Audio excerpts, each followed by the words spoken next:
Best of X series with a potential bracket reset as well in the grand finals, because Max Packs, of course, in the double elimination tournament, you got to be eliminated twice to be out of it. He still has 2 lives. As here in game number 1 between Kira and Rogue, starting things out, we have a very fast command center, 17 CC. CC first on the low ground here for Kira. Yeah, so quick CC play, which we've seen Kira do, a decent amount. Both these players I'm actually super excited to see, because I think they've both looked very impressive, especially Rogue this season. But, Kira's had a very unique approach to all the matchups. He's not in any way like a carbon copy of Maru.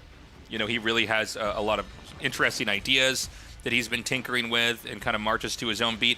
And then one of the things about Rogue, and obviously this guy has been one of the greatest players ever in StarCraft 2, a world champion multiple times, but he just sort of knows how to win.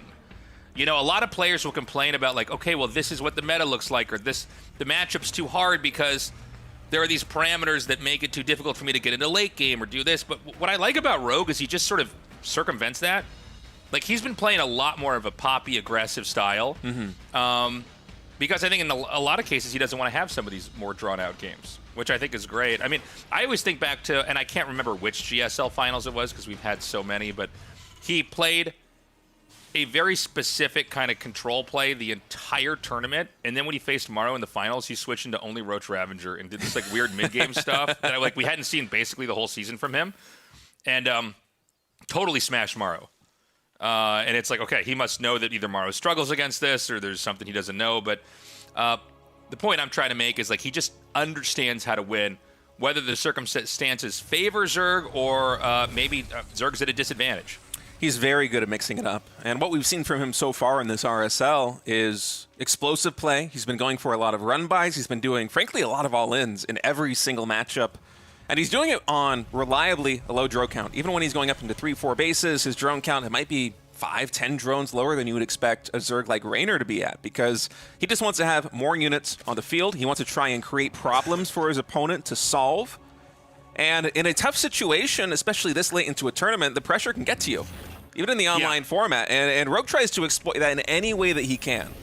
Yeah, Rogue is, he's just an excellent player, very talented. And this is going to be a fun one. And again, with all the complaining about Protoss, who knows? Maybe Rogue goes all the way and actually takes it.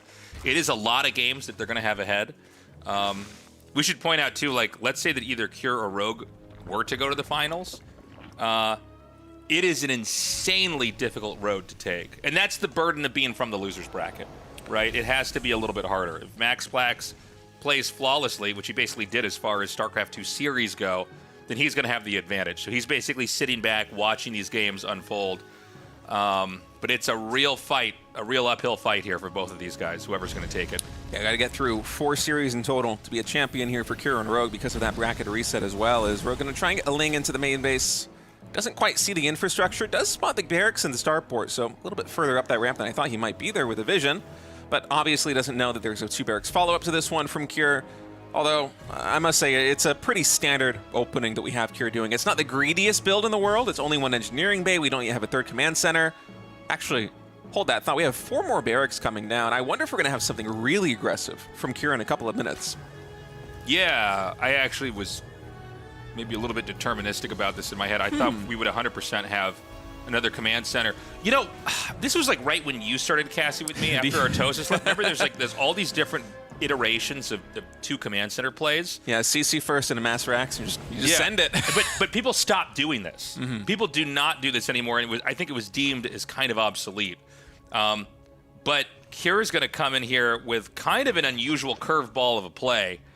And one thing about Rogue is he's very good at being greedy, which is this could punish. Let's not forget, I still think about that game from Beyond 2 days ago, where he basically did the cheese and it failed, and then he made a command center and then just did an all-in. The command center is part of the all-in because it makes you think that the game's going to go on.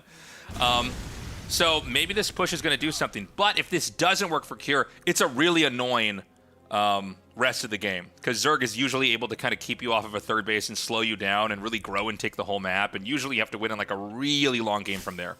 All right, stim in from Kira. He does not want to allow Rogue to spot exactly what the setup is. It's one of the reasons why I think we have 2 barracks hidden behind the mineral line in the natural expansion. 100%.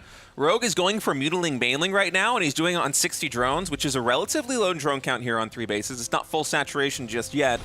And he needs to just make units basically nonstop from here on out because there's no third command center for Cure. Cure is not trying to play a macro game. We don't necessarily have an SCV pool, but he is very committed to getting damage done right now. Okay, so the push is going to come out. The question is going to be, how much is this, how effective will this actually be? Kind of funny to see he has the, oh my god, don't lose that medevac. Okay, that was when the tank was in. I was going to say, I think we only see Bunny ever do that, but he's going to be out on the map here. Right now, Rogue has not really been able to do any extra damage as long as these medevacs stay safe. Cure sharking around trying to look for a position. The creep spread, by the way, is looking pretty strong.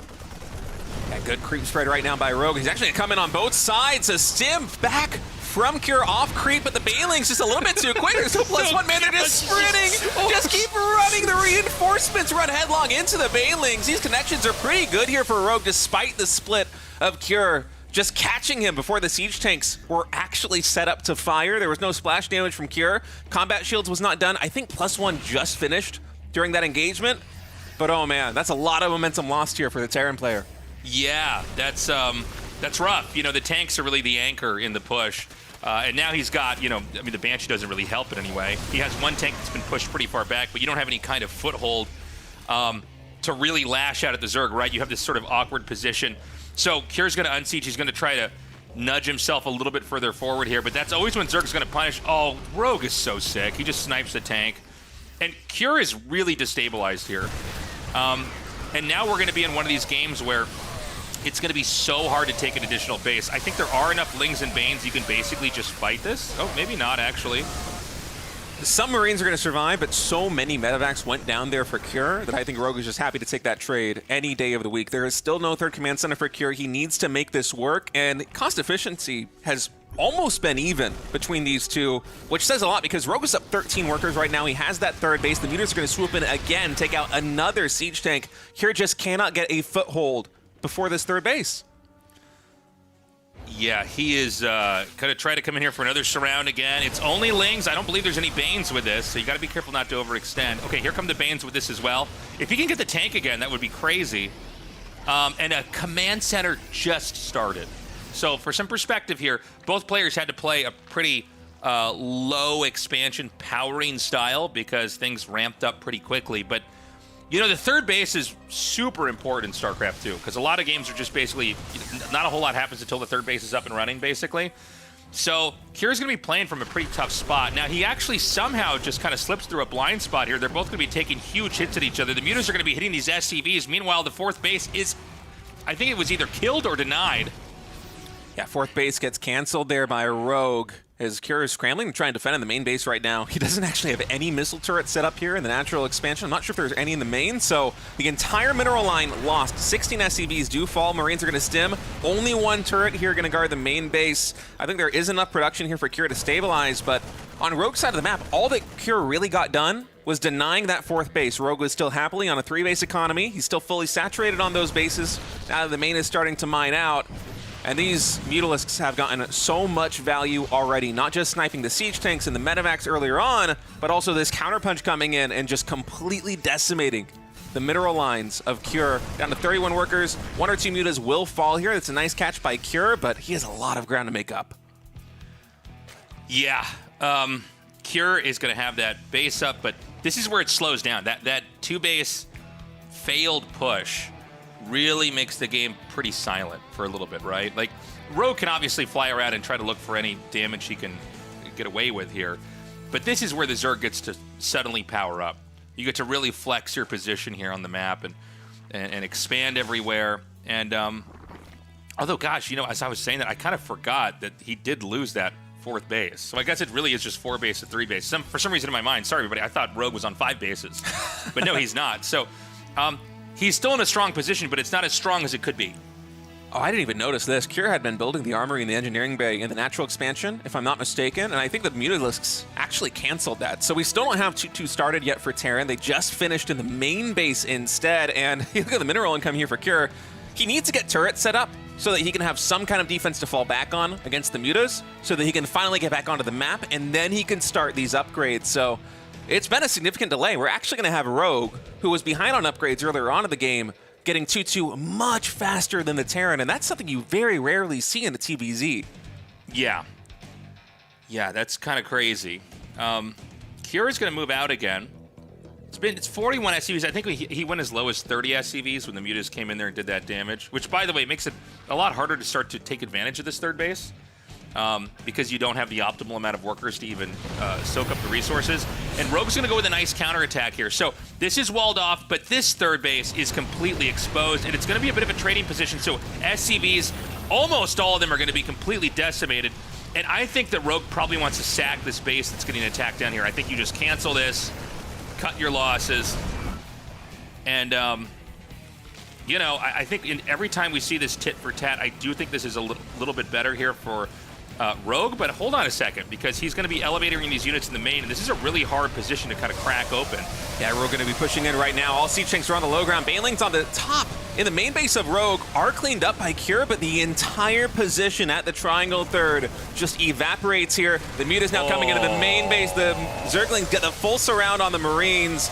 And with basically no economy back at home, I mean, Cure is on his last legs here. I think Cure's dead. I mean, he lost everything in the main here. There's like one medevac, not even enough to pick up all these Marines. And that's going to be it. GG. Oof. Beautifully done, Rogue. Looking so strong. I like what Cure was trying to do, but you can see what happens. Like, again, kind of an old build, but to do the 2-base, well, command center first into like powering up, trying to do a push. If it doesn't work, it really doesn't work. It's really hard to get any kind of advantage, unless I guess you were to like just turtle on your side of the map and drag the game out to like a half hour and win with exhaust play.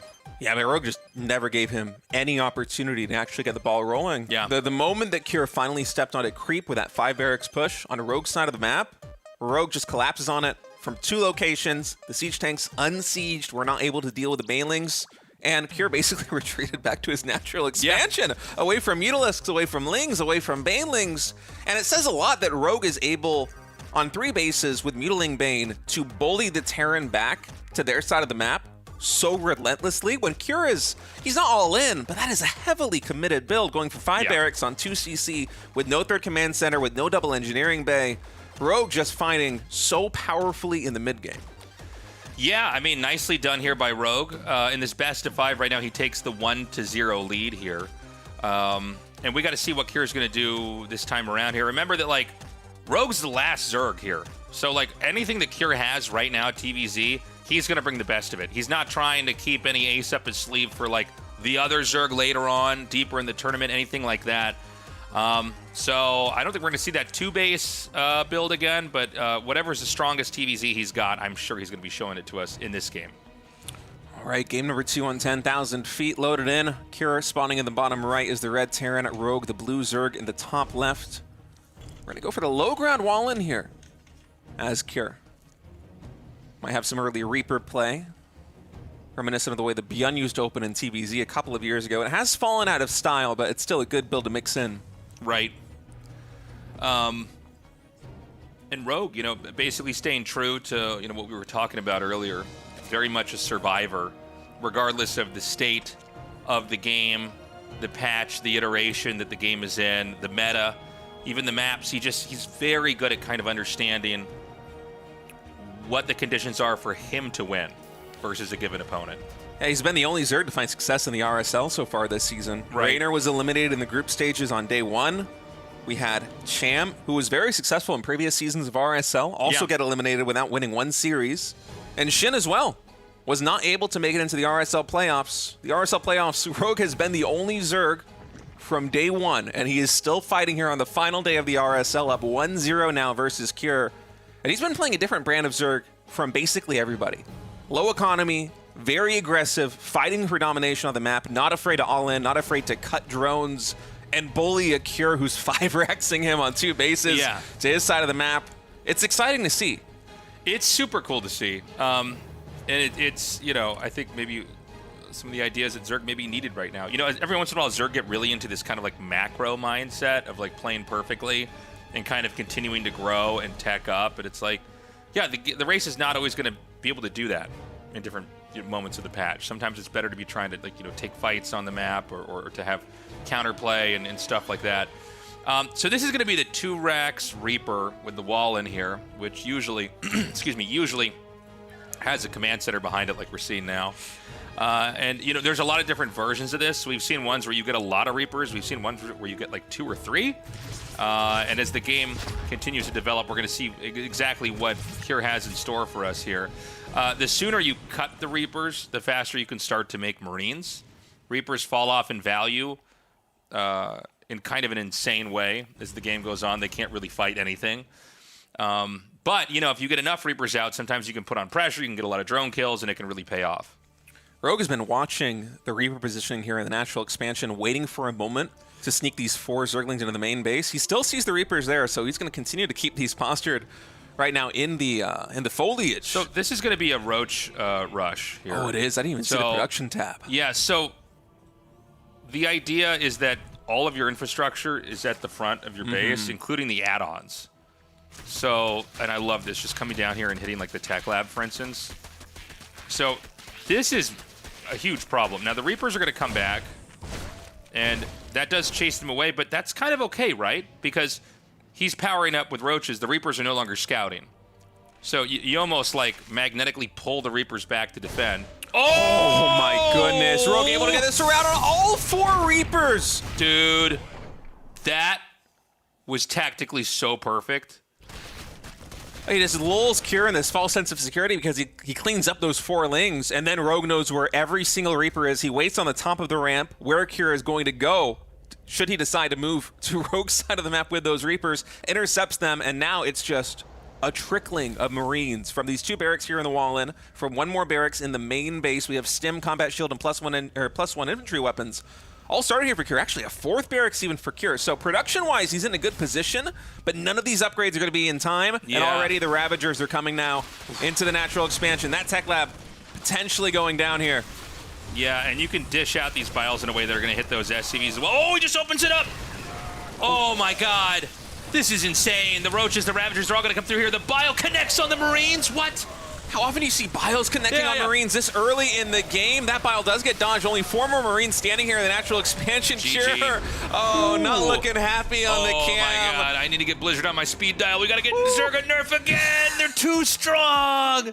Rogue is looking so good. That was tactically so brilliant, going for the 4 Zerglings. As he makes this call the moment he sees the wall on the low ground. I guarantee that was not the plan going into this game.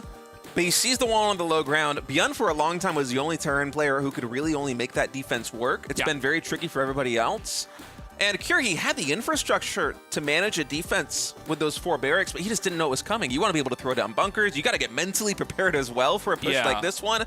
The supply depot was down. It was pretty perfect. I mean, he used the Lings. He drew back the Reapers so the Reapers can't scout. Then he set up a trap and killed all of the Reapers without ever exposing that the Roach Ravager rush, was coming, right? So then, there's an incredible amount of ambiguity. You know that there are threats there. Then he immediately comes down. He destroys the tech lab. The depot went down. I don't know. That almost happened so fast I didn't quite see. What was he trying to let something in, or what was going on there? I think Cure was trying to get the Marine ball into a position where he can kind of like stutter step with the wall open and just start taking some damage, because the barracks, obviously they're in the back. It's hard for the Marines to really deflect the Roaches or the Ravagers at all. And so I think that was the decision that he made. He's like, I'm going to open this up. I'm going to try and control this position, but Rogue just had so much that he quickly overwhelmed it. Cure was not able to lift that depot back up, and a Rogue up 2-0 now in this best of 5. Guys, sign up for the Patreon. It's patreon.com/ReviveSC2. We need your support. This is the state that StarCraft 2 is in. We want to keep doing the RSL forever, indefinitely. And the only way we can do it is if you guys support us. So if you can sign up for one of our tiers, we would greatly appreciate it. We know not everybody is able financially to be in a position to subscribe to our Patreon, but you can always just join it. We will be emailing you with updates for the tournament and stuff like that. But if you do join, we've got different tiers that'll let you vote for players or for maps, all that. So we're really trying to build something awesome here. We're gonna take a short little break. When we come back, we're gonna continue on in this best of 5 with Rogue versus Cure. Right now, Rogue up 2-0. Welcome back, everybody. We're going to be going into game number 3 very shortly here. Me and Sturgeon have tagged on for the rest of this series. Welcome back. You were gone yesterday. It was just me and State, but how?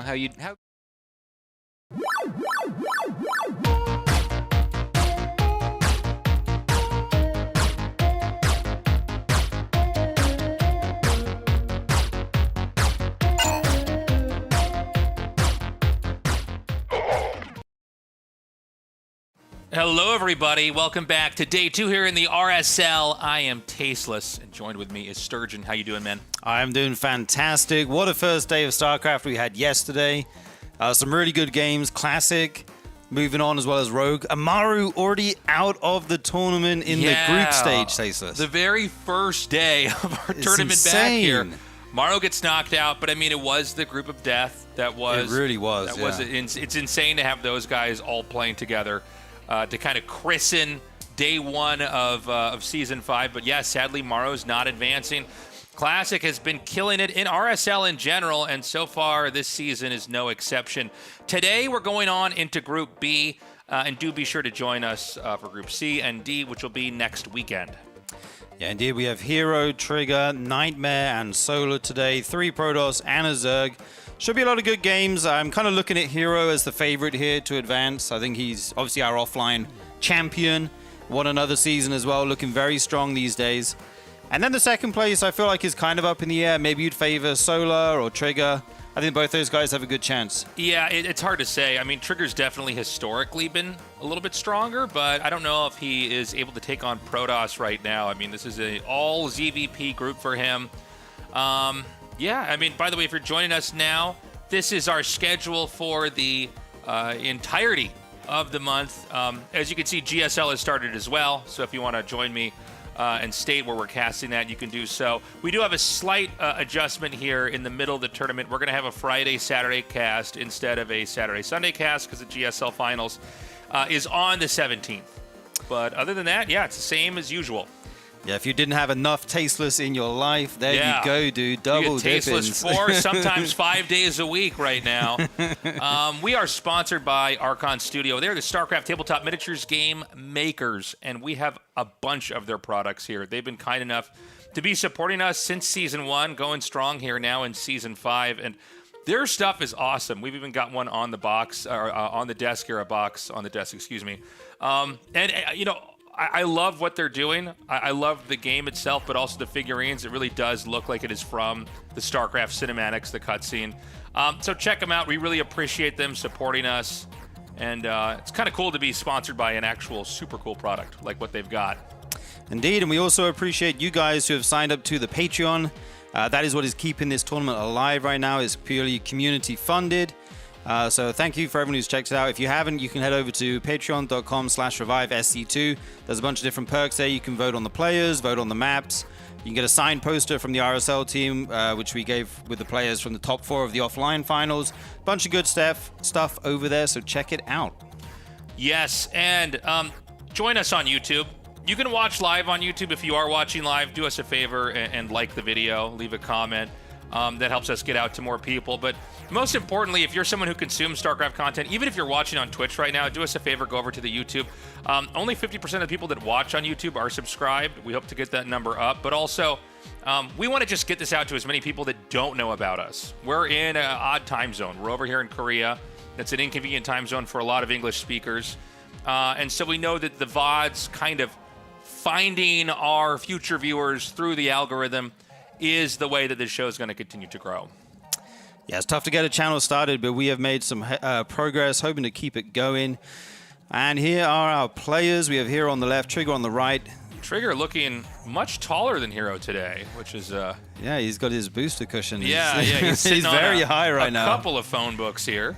Looks like he's in heaven, man. He does. He does look like he's meeting God right now. The pearly gates. Yeah, he's at the pearly gates right now. Hopefully not because of this match against Hero. We'll see if Trigger could take Hero on. I do think Hero is easily the strongest player in this group. We're going to go to Celestial Enclave here for map number 1 as we get started here for Group B in the RSL. Yeah, it is going to be a PvP to kick things off in Group B. We have Trigger in the bottom left, and in the top right, we have Hero. Both these guys playing Protoss, obviously. I think you would look at this matchup and say Hero's probably the favorite. We have a pylon in front of the worker path here. Very interesting start from Hero right now. Up to something funky potentially. And Trigger going to make his down just in a more normal spot. So we'll have to see what each of these guys is looking to do here. Yeah, this is wild. So Gateway out here like this. What is this? I don't even know what to say right now. What is the rationale for this? Yeah, it's not like outside his opponent's base. Yeah. It's outside his base. It's kind of a weird thing, but I imagine he's going to follow this up with double gas, 2 gates, be aggressive. You're not going to expand with 1 gateway like this. So we'll have to see what he wants to add. Oh, so weird. So we also got to look at what Trigger scouts, right? Because Trigger right now is serpentining through the map looking for proxies, and I don't know that you would ever look here. I feel like this is maybe the most unusual place to hide a building on the map ever. Yeah. It's a Maka gateway. We haven't said that yet. It took us 16 years. We finally said it. Yeah, he's going to get his units to the other side of the map a little bit quicker, but we also see that Trigger's going for a 2-gate build as well, so we'll have to see how this pans out. Trigger going to throw down a pylon of his own on the map, as is Hero. So like both these guys are mirroring each other's builds, but the only difference is Hero's gateways are outside his base right now. I do feel like whatever Hero's going to do, it's going to work out better for him if Trigger is trying to expand on the low ground, which he's not. Yeah. Interesting to do this too, because this is one of these maps you get a free base in the back of your base. So what's he going to make here? That's a Robo. Yeah, so we have double Stalker versus double Adept. There's just stuff all over the map right now. This is so weird. And nobody's scouted anybody's proxy yet. Yeah, I'm just thinking about these Adepts. If they shade into the main of Hero, there's absolutely no wall whatsoever. So yeah, that also, could be huge. This could be bad for Trigger in the sense that he could get separated from his Robo. Right. Like if he has to defend. Yeah. Yeah, Hero can reinforce a bit quicker, or just about as quick, looking at the mini-map here. He does know it's Adepts to open with, as that probe will confirm that. And here are the first 2 Stalkers. They're going to meet these Adepts on the ramp, get some good shots off. I like this so far for Hero. Going to take out 1 Adept, not taking hardly any damage on the other Stalker. Very good start for Hero right now. Okay, so he's going to come up. He's targeting the pylon. 2 Stalkers pop out, and obviously with 1 injured Stalker for Hero, he has to back up. Oh, that's interesting. Why did he throw that there? I guess he could warp gate units right in there. I don't know. That didn't even occur to me. Yeah, distract the units for a bit while he pokes the front, that kind of thing. Yeah, you could make 2 Adepts and just go into the main and try to kill workers and then try to bust up the... Whoa! Oh!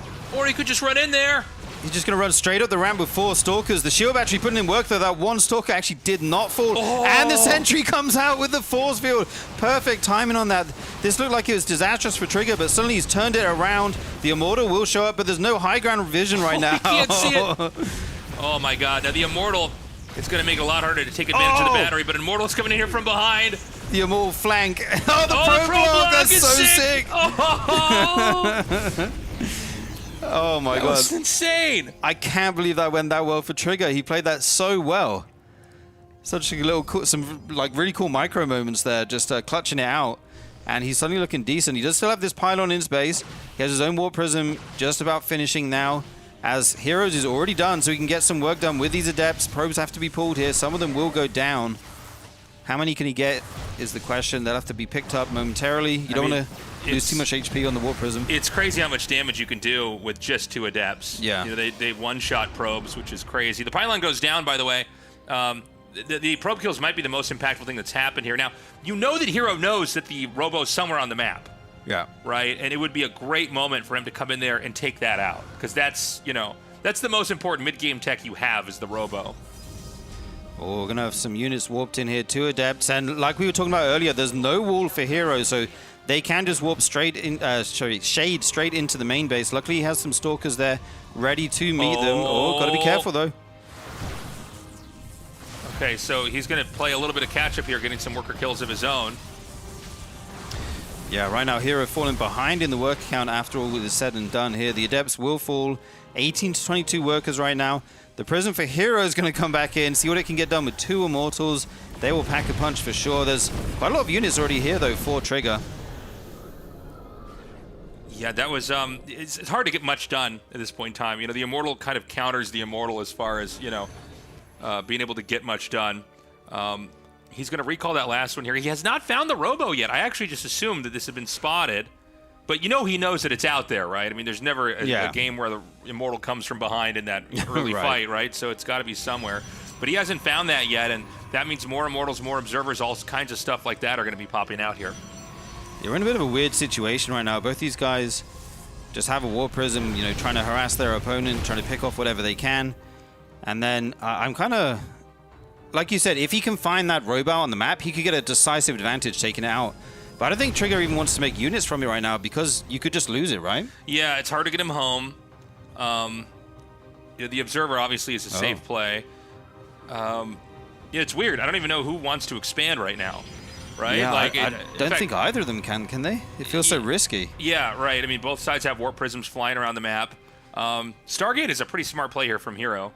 It's very, very rare you ever see, like, Gateway Robo and then a Stargate all on one base. But the Stargate's pretty smart. I mean, you could make something to attack the Warp Prism that's going to basically be sitting outside your base, which then would allow you to expand a little bit quicker here. Yeah, the Warp Prism is such a nuisance flying around in this airspace. This Phoenix will keep tabs of it. Just going to come in, try and get one worker and back out again. And Trigger did actually make another Immortal from his Robo. He's rallying that across. Got to be careful not to lose that as it goes straight through the middle of the map. And this Hallucinated Phoenix just keeping tabs on the Warp Prism right now. Hero has a real Phoenix coming out. Ooh, gotta be careful here. Yeah, I mean, this is gonna be a lot of Stalker kills. Kind of insane. He actually takes 3 out there. He finds... I didn't think the game was gonna go like this, but he actually does end up killing that Robo here. Nice micro, by the way, from Trigger. Stalker's actually able to fend off the double Immortal drop. And now it's gonna be a big infrastructure push. He's gonna be able to hit all of these... buildings right out here. And I mean, this is so big to take out the Gateway and the Cybernetics Core. I mean, he already lost his Robo as well, right? So his production's going to be knocked down to basically nothing here. I'm kind of surprised he didn't want to defend this, but he is building up a big Phoenix count. That's kind of his play here, to transition into Phoenixes, maybe try and surprise Trigger. If you can pick up a bunch of units and nothing can shoot up, it could be a good play as these Immortals still doing work, gaining value over time. Gonna pick off another Stalker here. Nice move. Yeah, I kind of thought Trigger was just gonna go in here for the killing move. I guess he could also just expand and kind of play a slow game. Play a simplified game, so to speak. Oh my god, I guess there's not really any anti-air here. Oh, he's gonna probably lose the Prism here. Okay, he doesn't actually commit to it. The sentries are enough to push it away with the Stalker Warp in as well. But now he knows that he has Phoenixes. What will Trigger's response be here? Yeah, I mean, he's still got the 2 Immortals out here. Oh, he's going to recall. Well, what is he recalling? Just 2 Immortals here to deal with these 2. Yeah, it's like we were saying earlier. Immortals kind of counter other Immortals. Can't get much done when they're down here, but he can send the Phoenixes in here. Oh, that's so sick. And he already used the recall. The synergy here between the Immortals and the Phoenixes. He's just got to defend at home now, and he'll be in a good spot, but the force fields are good. Cuts off a bunch of the army here. The Immortal at the front, trying to be healed by the shield battery, but it will go down. The rest of the army forced to retreat. Units going down on both sides here. Oh my god, the micro is impeccable over here by Hero. But I don't know. Oh, excuse me, the army is actually on the other side of the Nexus there. I thought it was all killed off for a second. I was like, how did that happen? He's going to try to come in again. Guardian Shield procced. Yeah, good force fields, cut off some of the army. The probes all pulled, 15 going down, so Hero's basically all in trying to defend this, but I don't know if he has enough. Even more adepts getting shaved off with the force fields. 2 Immortals left in Trigger space, but I don't know if he cares at this point. I don't think it matters. You know, if this is a base race, keep in mind the Trigger does have the Robo on the map, right? So that could be the last building that he's got in this game. He's going to do a recall over here. The Phoenixes are going to come in. Can he pick up all of the anti-air? No, there's so many Stalkers over here. He can take out the Warp Prism, possibly. How many Stalkers remain here? I see 3 and about 4 sentries, maybe. Is he going to run out of anti-air? The Nexus is going to go down for sure. Okay, he's going to take out all the Stalkers. I think he's got the last pickup remaining here. Oh my god, is he going to take out all the anti-air? How many probes are back at home, though? For Trigger has 19, so he's still mining here. He can still make Stalkers. But there's 8 Phoenixes out right now. Okay. I don't even know where this game goes. This is crazy. So wait, does he have any? He has an unpowered gate, so he can't make anything else. He can't make anything, period. Hero doesn't have any production. Yeah, he has no production, no workers, so what you see is what you get right now. He's basically got to win the game with 8 Phoenixes. The thing is, you can't win the game with Phoenixes because they can't kill buildings. Right. So he has to draw the game with Phoenixes. Yes, that is correct. But so Trigger just needs to get enough anti-air here. This Warp Prism just going to fly in and see what's here, I guess. Well, he's just going to die. Yeah. Suddenly, in one moment, you'd want cannons in your base on one base in a PvP, right? Could we get a draw?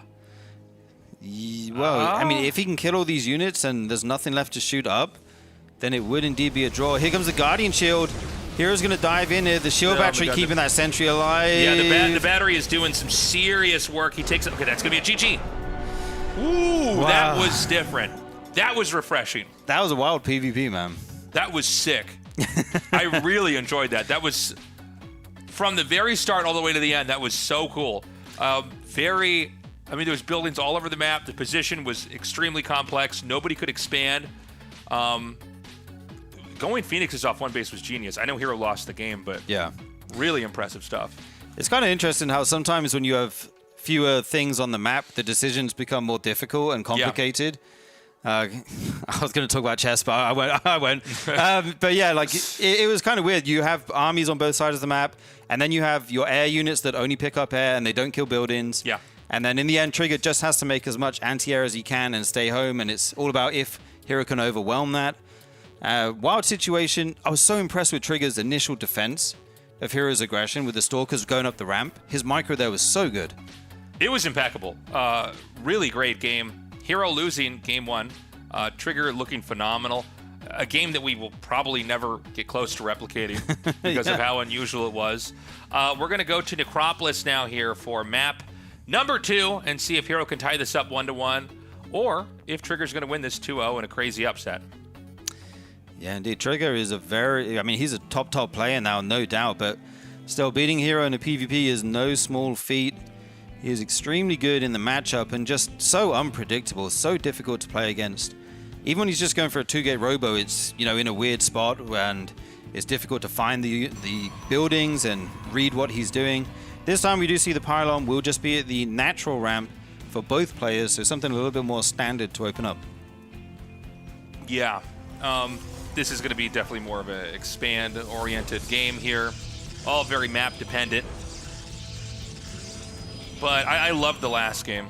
I mean, that was, again, it was cool to see the opening there from Hero. And, sometimes it's one thing to see an opening that's like, oh, this is like a great rush, and it wins the game. You go, okay, but I almost like when I see really smart openings that get into kind of a hard position because I want to see how the pro plays it out. You can learn a lot about the game that way. Yeah, I really like that game too. This map does have a ramp at the natural, so it's much easier to go for a 1-gate expand if you are so inclined, but we do see the second gas coming down here for Trigger, so maybe going to throw down an extra gate here. Hero's definitely looking to get his Nexus in the near future and as is Trigger. But he's going to do it with 2 gases. Oh no, he is going to go for the gateway, but what is going on right now? Something just got cancelled. Okay, he is going to take a Nexus here. He cancelled a building. I think it was a gateway. He made a gateway and then cancelled it. He might have misplaced it or something. Oh, it was the gas. Oh, I see. Oh, of course, the gateway would give more minerals than that. Yeah. Okay, so in the end, both players taking a Nexus, getting their core online. Second gas coming down for Hero here. And we got to see, as these cybernetics cores finish, we will have Heroes finishing a little bit earlier, what exactly the tech is going to be. But it's going to be a PvP where we're going to be able to get into mid-game. Both sides are, have their expansions up and are going to continue to propel forward here macro-wise. Yeah, it would be nice if we got a nice long macro game after that crazy game 1 we had, kind of mix it up. Yeah, I feel like I never get to cast crazy long PvPs. They happen. Yeah. I see them when other people cast, but I personally don't get to do them very often. So we've got the Stargate started here for Hero. And we're still waiting to see the definitive tech right now from Trigger. Trigger hasn't really shown us anything just yet. Yeah, just making a Stalker right now. Adding another gateway here is Trigger. And Warp Gate on the way. A little bit slower for Heroes. He did go for the Stargate, spending his gas on that first. Obviously, you can choose how you want to do things in this matchup. Do you want to get your Warp Gate first? Do you want to get your tech first? Going to go for a Sentry as well. That'll give him some nice scouting with some hallucinated Phoenixes. And this Adept will walk up the ramp to see it is fully walled and have to go, or try and go home. Yep, it's going to damage him a little bit there. Stargate finishing now, and the first Oracle is going to start. And we still don't see any tech at all yet here for Trigger. I mean, he's basically just gotten a second gateway up, is continuing to make Stalkers here. But he will have to make a choice eventually here as far as what he wants to get, if it's going to be a Twilight Council or a Robo or maybe even a later Stargate, although I think that's not as likely. Yeah, I guess against Stargate, you can't go Stargate when you're really far behind yourself, so Blink's the best thing. Get a bunch of Stalkers. Try to chase down these Oracles and whatever air units do come out. Blink very good, very mobile to do that. First Oracle coming across. Will this Phoenix see it? That would be insane. They're going to fly right past each other. Did he see that? I don't think he did. It was very close. But he will see it as it flies into the natural here. 4 units. Okay, he's warping in already, so maybe he did see it, actually. Already 3 Stalkers and a Sentry will meet this Oracle. It's going to get absolutely nothing done here. Yeah, you can see here, this is right now a game where you have to make sure you don't lose too much as they get into the back of your base. The Void Ray is almost out, by the way, which I wasn't really expecting to see a Void Ray at all here. Yeah, it's pretty interesting. Later on in the game, I feel like it won't do that much, but having a Void Ray early in the game is what he's going to go for. Push across the map. That's so odd. Wait, what does he want to do with that? I feel like I don't see this very often at all. Yeah, it indeed is a bit weird. I mean, you can kill a Warp Prism with it, I guess, is my only thinking. Like, keep stuff out your airspace. Maybe it's just you have the extra damage. Yeah. Nice denial there. The Adepts bounce right off of that pylon wall. Again, Hero's actually looking to take a third base with the probe and pylon over here. Trigger will see it, but won't be able to get that probe. So Hero probably going to throw down this Nexus as soon as he has the money right now. But this Oracle opening really didn't pay off for him. No. Well, maybe he wants to try to set up here to poke in the front while he hits in the back with the I don't know. I guess we're going to see in a second here. He's going to run up. I mean, the Void Ray, it is just extra damage, right? Yeah. Yeah, turns on the beam, is going to shred that first Stalker. Looks like the Void Ray will go down, but Hero doing a good amount of damage. Shield Battery is available for Trigger. Healing up these units at the front. Good focus fire here from Hero. No shots being wasted on. He's not spreading his damage out at all. Another Sentry goes down. Still 5 Stalkers remaining. Can Trigger actually hold on here? I think Trigger can get this stabilized when the next warp in comes. Oh, now he's going to get a couple of worker kills here. Ooh. But Trigger fights back over here as well. Yeah, so the Oracle does finally find some damage. Nice pickoff. They're getting 5 workers. He overextended with his own Stalkers. It's 8-4 right now. And half of those Stalkers for Trigger are actually defending against the Oracle. But I don't think that there's much more that Hero can do. It does seem like what he wanted to do with that Void Ray is basically kind of have like a damage swing. Just enough to maybe destabilize Trigger to where he can't defend the third base. And then you basically win, right? You kill their third base at the same time you're expanding with yours. Yeah. Yeah, indeed. Hero's Blink is almost done now. That kind of opens up another window for him to be aggressive. You don't want to be pushing someone with Blink when you don't have Blink, because the micro potential is so insane for the other person. They can just save all their units while you bleed out. So I like that he's being patient here. He's letting his Blink finish. He's getting +1, adding more gateways, and then he will have a chance to do something. Okay, so we are getting deeper and deeper into the macro game. Truly the opposite of what we had in game 1. And now we got to see what exactly, we can do as far as tech here. We have the Robo done for Trigger, which is important because it has been such a Stalker-saturated game. We have the Robo starting right now for Hero as well. And he's also going to go for charge. It looks like the Forge upgrades are going to be ahead considerably here for Hero. It looks like his +1 is basically going to finish as the Forge finishes. I believe the first Forge finishes here for Trigger. Yeah, so Hero also getting a 4th base behind this, and I feel like he has a lot of gateways right now. I'm curious what the overall gateway count is between both of these players. We do see there's 6 and 2 available for Hero and 5 for Trigger right now. So he does have those 2 extra gates he can put to use, get a couple more warp-ins. Trigger's going for like mass Stalker, and Hero's transitioning into charge lots here as well behind this. So Trigger going to try and pick off some units if he can. Once charge happens, you can kite a lot as these Stalkers Blink forward, though, going to try and pick off these Stalkers at the front. The Immortal there in the middle as well, adding a lot of damage.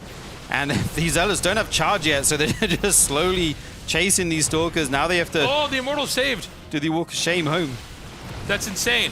Yeah. He's actually got that Immortal still back there doing damage. Can Trigger actually win this? There's going to be it's going to see another huge wave coming up here, but I guess finally gets some closure with a kill on that Immortal. And I got to say, it's getting crazier and crazier here as far as the macro goes. I don't know that Trigger's going to be able to get in here and do too much more damage. This Oracle, by the way, has gotten so much value. Every time a Stalker's warped in, this Oracle barely manages to escape. Yeah, it's up to 11 kills now. Good job, good micro with that Oracle. There's just not quite enough critical mass of Zealots here to really commit to this fight, it feels like. But you also can't not use them, so Trigger is getting some decent trades here as he has taken his 4th base behind this as well. The Oracle going to come in once again. There's a cannon in that mineral line, so needs to go somewhere else. He's going to try to loop around to the 6 o'clock spot, but Hero's here. Hero's a little bit late.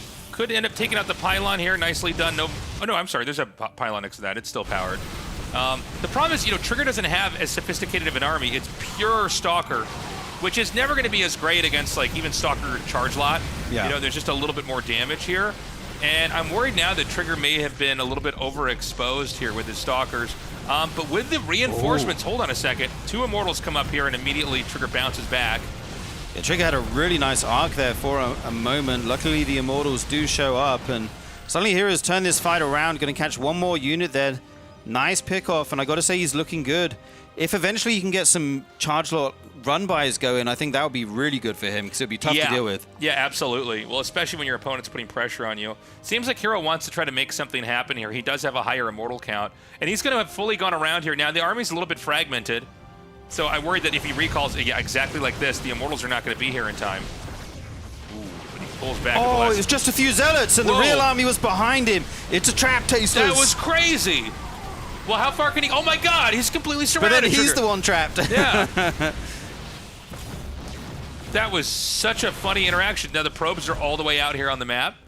That's going to be it. GG. Wow. Beautiful game. Dude, that was the meme. Like, I'm not trapped. I'm not locked in here with you guys. You're locked in with me. That's right, like, yeah. So he recalls That was like 3 Rorschach that Zealots. said that. One of our maps as well. Watchmen. Yeah, I don't know. That was a funny... So wait, what was actually recalled by the Nexus? It was like 3 Zealots. Okay. So it was like kind of a fake recall, right? Yeah. And then Trigger came behind him with the main army. Yeah. But at the same time, the rest of Hero's army was coming behind Trigger's army. It was like Inception, dude. It kind of came down. It came down to the reality is like, oh, that was a really good tactical idea, but he's still rallying stuff. Right. Right. Like and he had more. Yeah. He never had like a warp prism with the army that was warping stuff in, or maybe that would have actually worked out nicer. He never had like a proxy pylon that was like a launching pad for attacks. So. Right. Interesting game. We are going to get that game 3. Yeah, we're getting the whole spectrum of PvP here. A wild 1 base in game 1. A nice macro 4 base game in game 2. Yeah. 1 game remains. We're going to go to the final map here, which I actually forgot what it was, but we'll find out in a second. But yeah, look, interesting situation there from Trigger in that he kind of stayed entirely on Stalkers for so long. Yeah. I think trying to snowball that. Hero stayed a little bit more steady with the tech, got the Robo in there, incorporated that. He also had +1 a lot sooner. I'm not sure exactly how the math works with like Stalker versus +1 Stalker. I mean, obviously a +1 Stalker is better, but I don't know by how much. Sometimes an attack upgrade makes a huge difference. Yeah. But that was definitely a factor back there as well. And we're going to go to... This map is missing you today? Is it? That's what I thought it said. I can't remember. To be honest with you, I'm actually pretty bad with map names in general. Oh, dude, there's so many new maps coming in, and they all have wild names. It's some of them are sentences instead of just names. They're passages. I've said this before, but we should be more like Counter-Strike with our map names. Like it is what you see. It's what you see, and it's a word. It's usually 1 syllable or 2 syllables. It's yeah. Yeah, I get what you mean. There's only so many maps you can have named like that, I guess, right? Like, yeah. There's only 1 Dust. Well, There's only no, one there's dust. two, Well, that's not actually. true. There's actually two dusts. There's actually dust you too. couldn't have been more wrong. Couldn't have been Steve. more wrong. Sturgeon, that's so embarrassing. You know what I mean? Like There's only one dust. template. Now, like let me say textures. Here's what he wanted to say. There's only one dust too. Yeah, there's only Okay. one dust. Well, I wasn't right. There's only one dust one. Anyway, Did you ever play on the first dust? Dude, I've probably 10,000 hours on Dust 1, D-Dust. Oh, you played all the way back? Oh, yeah, 1.6. I played on Dust, yeah. I love Dust. It's not like good, like, competitive map, but we are getting way off topic No, here. this is okay. This is a Counter-Strike cast now. We've completely derailed this. Okay, so in this game, we have Hero immediately scouting, and Trigger staying back for a little bit. Nothing at the ramp, by the way. Mapu wanted to point it out. Yeah. I speak observer sign language. I'm very good at this. He's got his certificate. Yeah, you could duct tape Mapu's mouth shut and just give him a couple of tools, put him behind plexiglass. I could communicate almost anything with him. I know what he's trying to show me.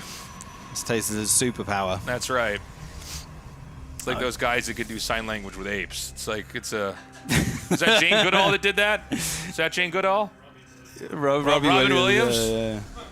I'm like, Yeah, I think Jesus, you're thinking of the movie Congo. I'm like, no, I know that happened in Congo as well, guys.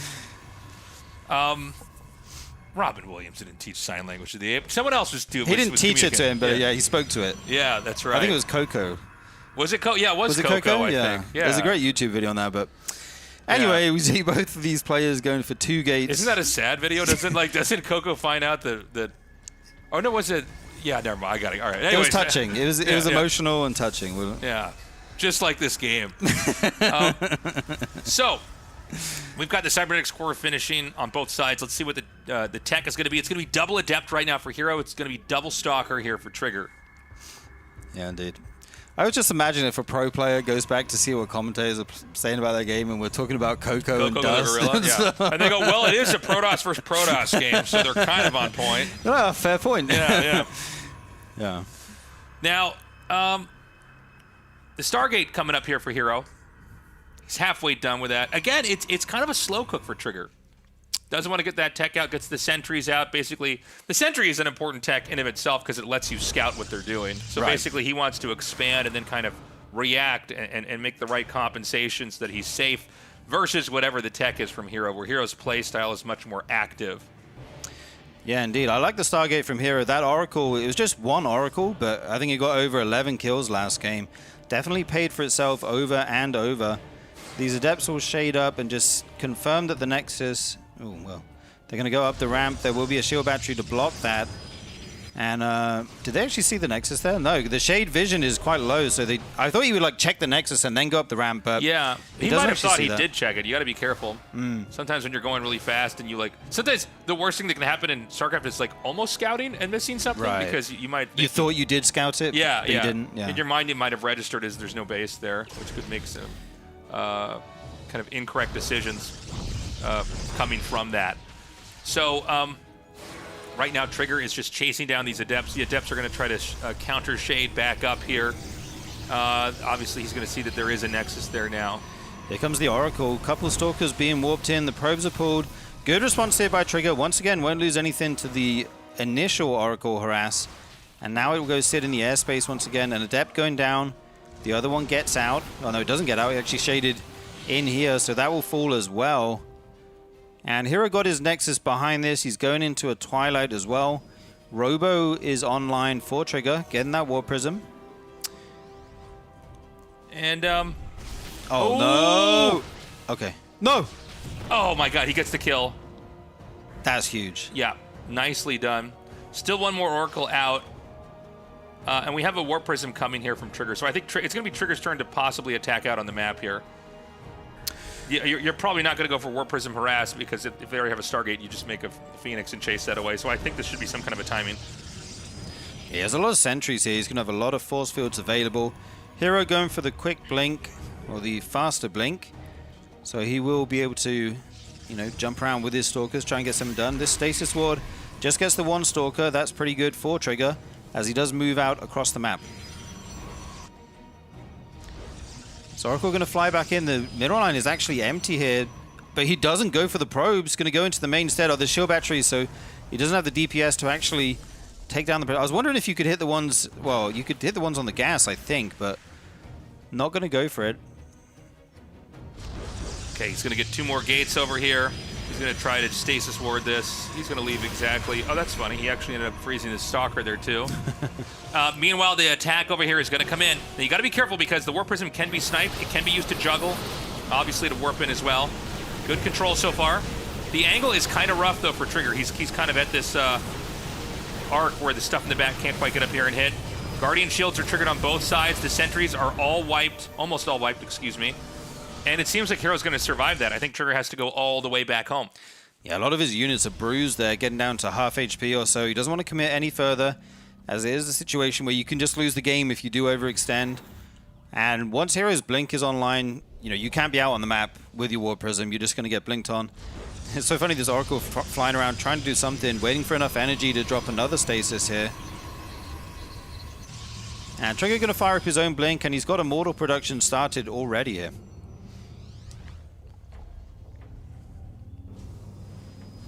Okay, so he's kind of stuck back here. Not able to do a whole lot. And we're going to have the Blink upgrade coming from Trigger. Forge again first right now for Hero. And it's going to be third bases right now. I think Hero's moments away from taking his, but right now Trigger is moving a little bit more quickly on the map. Yeah, it looks like we will get another kind of macro game here. Is Hero going to take a sneaky base? Oh, is he going to take the gold base? That would be insane. That hallucinated Phoenix did actually see the probe leaving, right? So Trigger may have an idea that this is happening. As this probe goes up to the top right of the map, he's going to go for the gold base. You could recall a bunch of probes up there instantly if you want to get mining right away. And if you're pressuring someone with Stalkers, is very, you know, you can't move out and attack that gold base, right? So an aggressive timing with the gold base behind it, even if it's slightly delayed, I think makes a lot of sense here. I quite like Hero's game plan right now. But Trigger's been macroing very well. He had his third quicker. This pylon will go down. Blinks away. Yeah, I love the base up here, the top right. I think it's a smart move. Just going to keep this pressure on right now as Hero. He is going to maybe have a time in when Zealot charge is done. Yeah, once again, we do see Hero making the transition into charge a lot earlier than Trigger. Well, if he's going to do it at all, he's chronoing an empty Twilight right now. I'm not sure what's going on there, but Hero going to look for an engagement here, try to pick off a couple units, back out. Yeah, I like the way he's layering stasis wards across the map, you know, just in case Trigger makes a mistake. He could catch a lot of the army and then jump on the rest. And the gold base is finished. Is he going to scout it? Oh, wow. Yeah, that sucks. Right when it finishes, too. Yeah. That's probably the worst time to get scouted, right when you're hitting bases is... You can't cancel it anymore. Yeah, you can't cancel it. You're like, well, you don't get any of the benefits of it being hidden where they might, you know, think the game's in a different spot than it actually is in. It is a hard base to kind of attack just because it's far away. But Trigger's going to go out on the map. Now, Trigger has considerably more supply in army. Oh, and he loses the Warp Prism. Yeah, big pick off there, and some units do get stasis, but Trigger still has a lot more than Trigger. That earlier third base paying off right now. Will Trigger actually be able to hold the gold? I'm not sure. He's got his army split into two right now. I'm imagining he's going to just go for a counter harass if Trigger does commit to go all the way to the corner of the map to get the gold, but Trigger will decide to just come back. Trigger again with a lot coming out here. Oh my god, the counterattack is pretty good, but he didn't target workers, so he killed a pylon. I don't know that he killed any probes. That is so unfortunate, because he got the position, but that didn't extract the value from the position. Yeah, I love this double group of Stalkers here, moving around the map, trying to spread Trigger thin, find a way to get in and get some worker damage. These units have to be careful. A sentry falls instantly. The rest of the army kind of offside. The Stalkers are separated at the top here, this little group of 5 Stalkers, and Trigger is supply blocked right now, so he can't warp in, making 3 pylons at once. The stasis ward grabs another round of units here. Yeah, I mean, this is a mammoth-size army here from Trigger. He's going to move in, and I mean, there's a surround. Does this actually matter, though? There's so much here from Trigger. The army's huge. He does manage to take out the last Immortal. There are more Stalkers coming down here. I think Trigger's going to win this game. Yeah, one more warping coming in from Hero, but look at this arc of Stalkers Hang on a minute. No, the Zealots are pretty good. Hang on a minute. Is Hero going to win this game? No way, Tasteless. That's insane. I almost feel like I had a hard time processing that entire fight. That was like, there was such a big fight and so many weird angles coming in there. But I would imagine now, you know, with Charge, and I think no new tech right now, I think Stalker Zealot is just going to beat Stalker. I know there's an Immortal somewhere on the map. I don't know where it is yet. Okay, here it is. It's going to come over here from the left. But I mean, with this number of Stalkers, you just blink on top of it like that. Yeah, and Hero was only on 42 probes the whole game. He didn't even really go up to a 3-base economy. And Is that right? I didn't notice that. Yeah, he was kind of staying on a lower worker count, and that fight was so wild. I thought Trigger was going to win it, but it was like some of his units got stasis, and then Hero got another warp in, whereas Trigger couldn't warp in. And I think that was enough to just swing it in Hero's favor. But yeah, on paper, you look at those armies, you pick Trigger's 9 out of 10. Yeah, that was a crazy game. I think Trigger's probably going to be pretty frustrated with that loss. Really interesting PvP. Honestly, Trigger seems to have improved so much here in the year 2026. I mean, he's playing phenomenally. But yeah, at the end of the day, Hero does take that fight barely.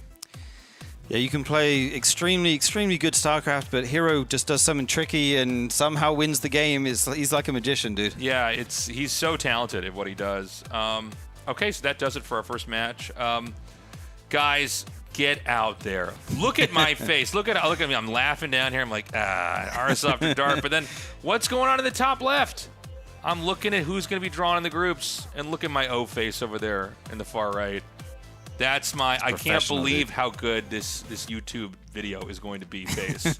I'm so shocked at the content of my own video. We need you guys to join us on YouTube, is my point. We've got spoiler-free thumbnails for all the VODs. We also have additional content. We do the group draws on there. We have a little podcast we do with the studio that you guys help us build via the Patreon support. We're trying to grow this thing. If you're watching on YouTube, please like, subscribe, all that.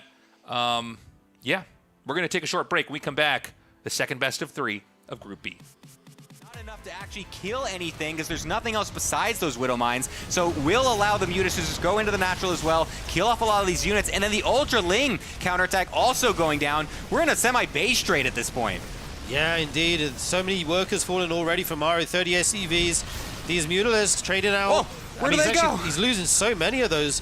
The Ultra's standing strong, but there are Thors and Marauders here. Can he actually clean this up still? Okay, eventually he will.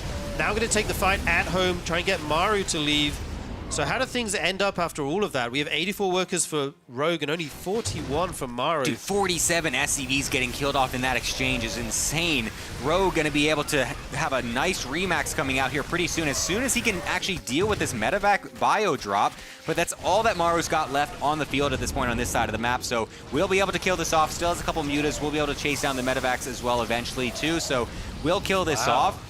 But I mean, Maru sitting here down at 47 SCVs was able to kill a lot of bases while he was going for that attack, and a Widowmine also going to get some extra drone kills. So actually not the worst situation I've ever seen Maru in, to be honest with you. I feel like he could still find a way to claw this one back because his army size is still very large and his upgrades are still very good as well. I actually like this for Maru because Rogue has the workers, but he does not have the bases to actually get them to, to mine from. We saw that base, the third base, triangle base going down. So now he's down to just 4 hatcheries at the moment. So he can't actually get all his workers mining as the main and natural going down. And these Widow Mines being such a nuisance here. Oh, this is getting worse and worse for Rogue. He cannot clear these out. He's going to lose some more as well, as there's no Overseer to deny these. So they're just continually killing off units. Rogue is scrambling around to just find anything right now, as Maru has been the one that kind of has had the opportunity to remax a little bit better than Rogue. And his army is just so large at this point, able to march over to the bottom left-hand side. Those 2 Widow Mines from earlier as well. Forgotten about from Rogue, and we'll be able to get a couple of decent shots and dissuade the mutas, as the rest of the army will try to react. I guess they're reacting to the mutas solely. They don't want to actually go to that bottom left-hand side because there's plenty of ultras as well just waiting. That looks so funny, all those ultras just hanging out back there. Like, we're nothing to see here, guys. Only 6 ultras hanging out. Please try to snipe this hatchery at low HP. I am not trying to pounce on you. Yeah, Maru, though, is going to go the other direction. And I like it. Here comes the counterattack onto this far outside base of Maru's. It is a planetary, so he can't get rid of it. Move forward. Oh, juicy connections on some SCVs there. Gets the base. runs away with the Ultras. Nice little pick off for Rogue. And we got double factory coming in as the transition for Maru as well, so he's going to be going into some more mech units to be able to complement this late game army. Currently supply blocked though. We'll need to make a couple more depots at this point. You don't normally say that in a 17-minute game, but he does actually need those to continue maxing out. Might just decide to lose some of his army to remax as well. That's also totally fine. As we go in for a big push from Rogue though, it's the Ultras and the Baneleys going to try to dive deep on top of all these units. Maru trying to stutter step as best as he can, but Rogue feels like he's pretty okay to defend this position for now until he gets into that later stage of those Widow Mines far back there, not expecting any more of those, and now Rogue is starting to dip in supply. Yeah, layers and layers of Widow Mines there make it difficult to continue pushing without taking some huge hits. Mara's army is split a little bit. We have a big force down here, which splits against these Banelings. Actually running for a very long time. Will eventually get far enough away that they can clear that out. And at the same time, Maru's picking off creep, picking off overlords on this side of the map. Maru's multitasking is insane right now. And now we see a couple infestors. This is what I was waiting for. Because the Ultras are amazing, but you need something to lock that Terran army down with, so that they can get their damage output. Yeah, if he could get some Burrowed Infestor plays going, that could be huge for him.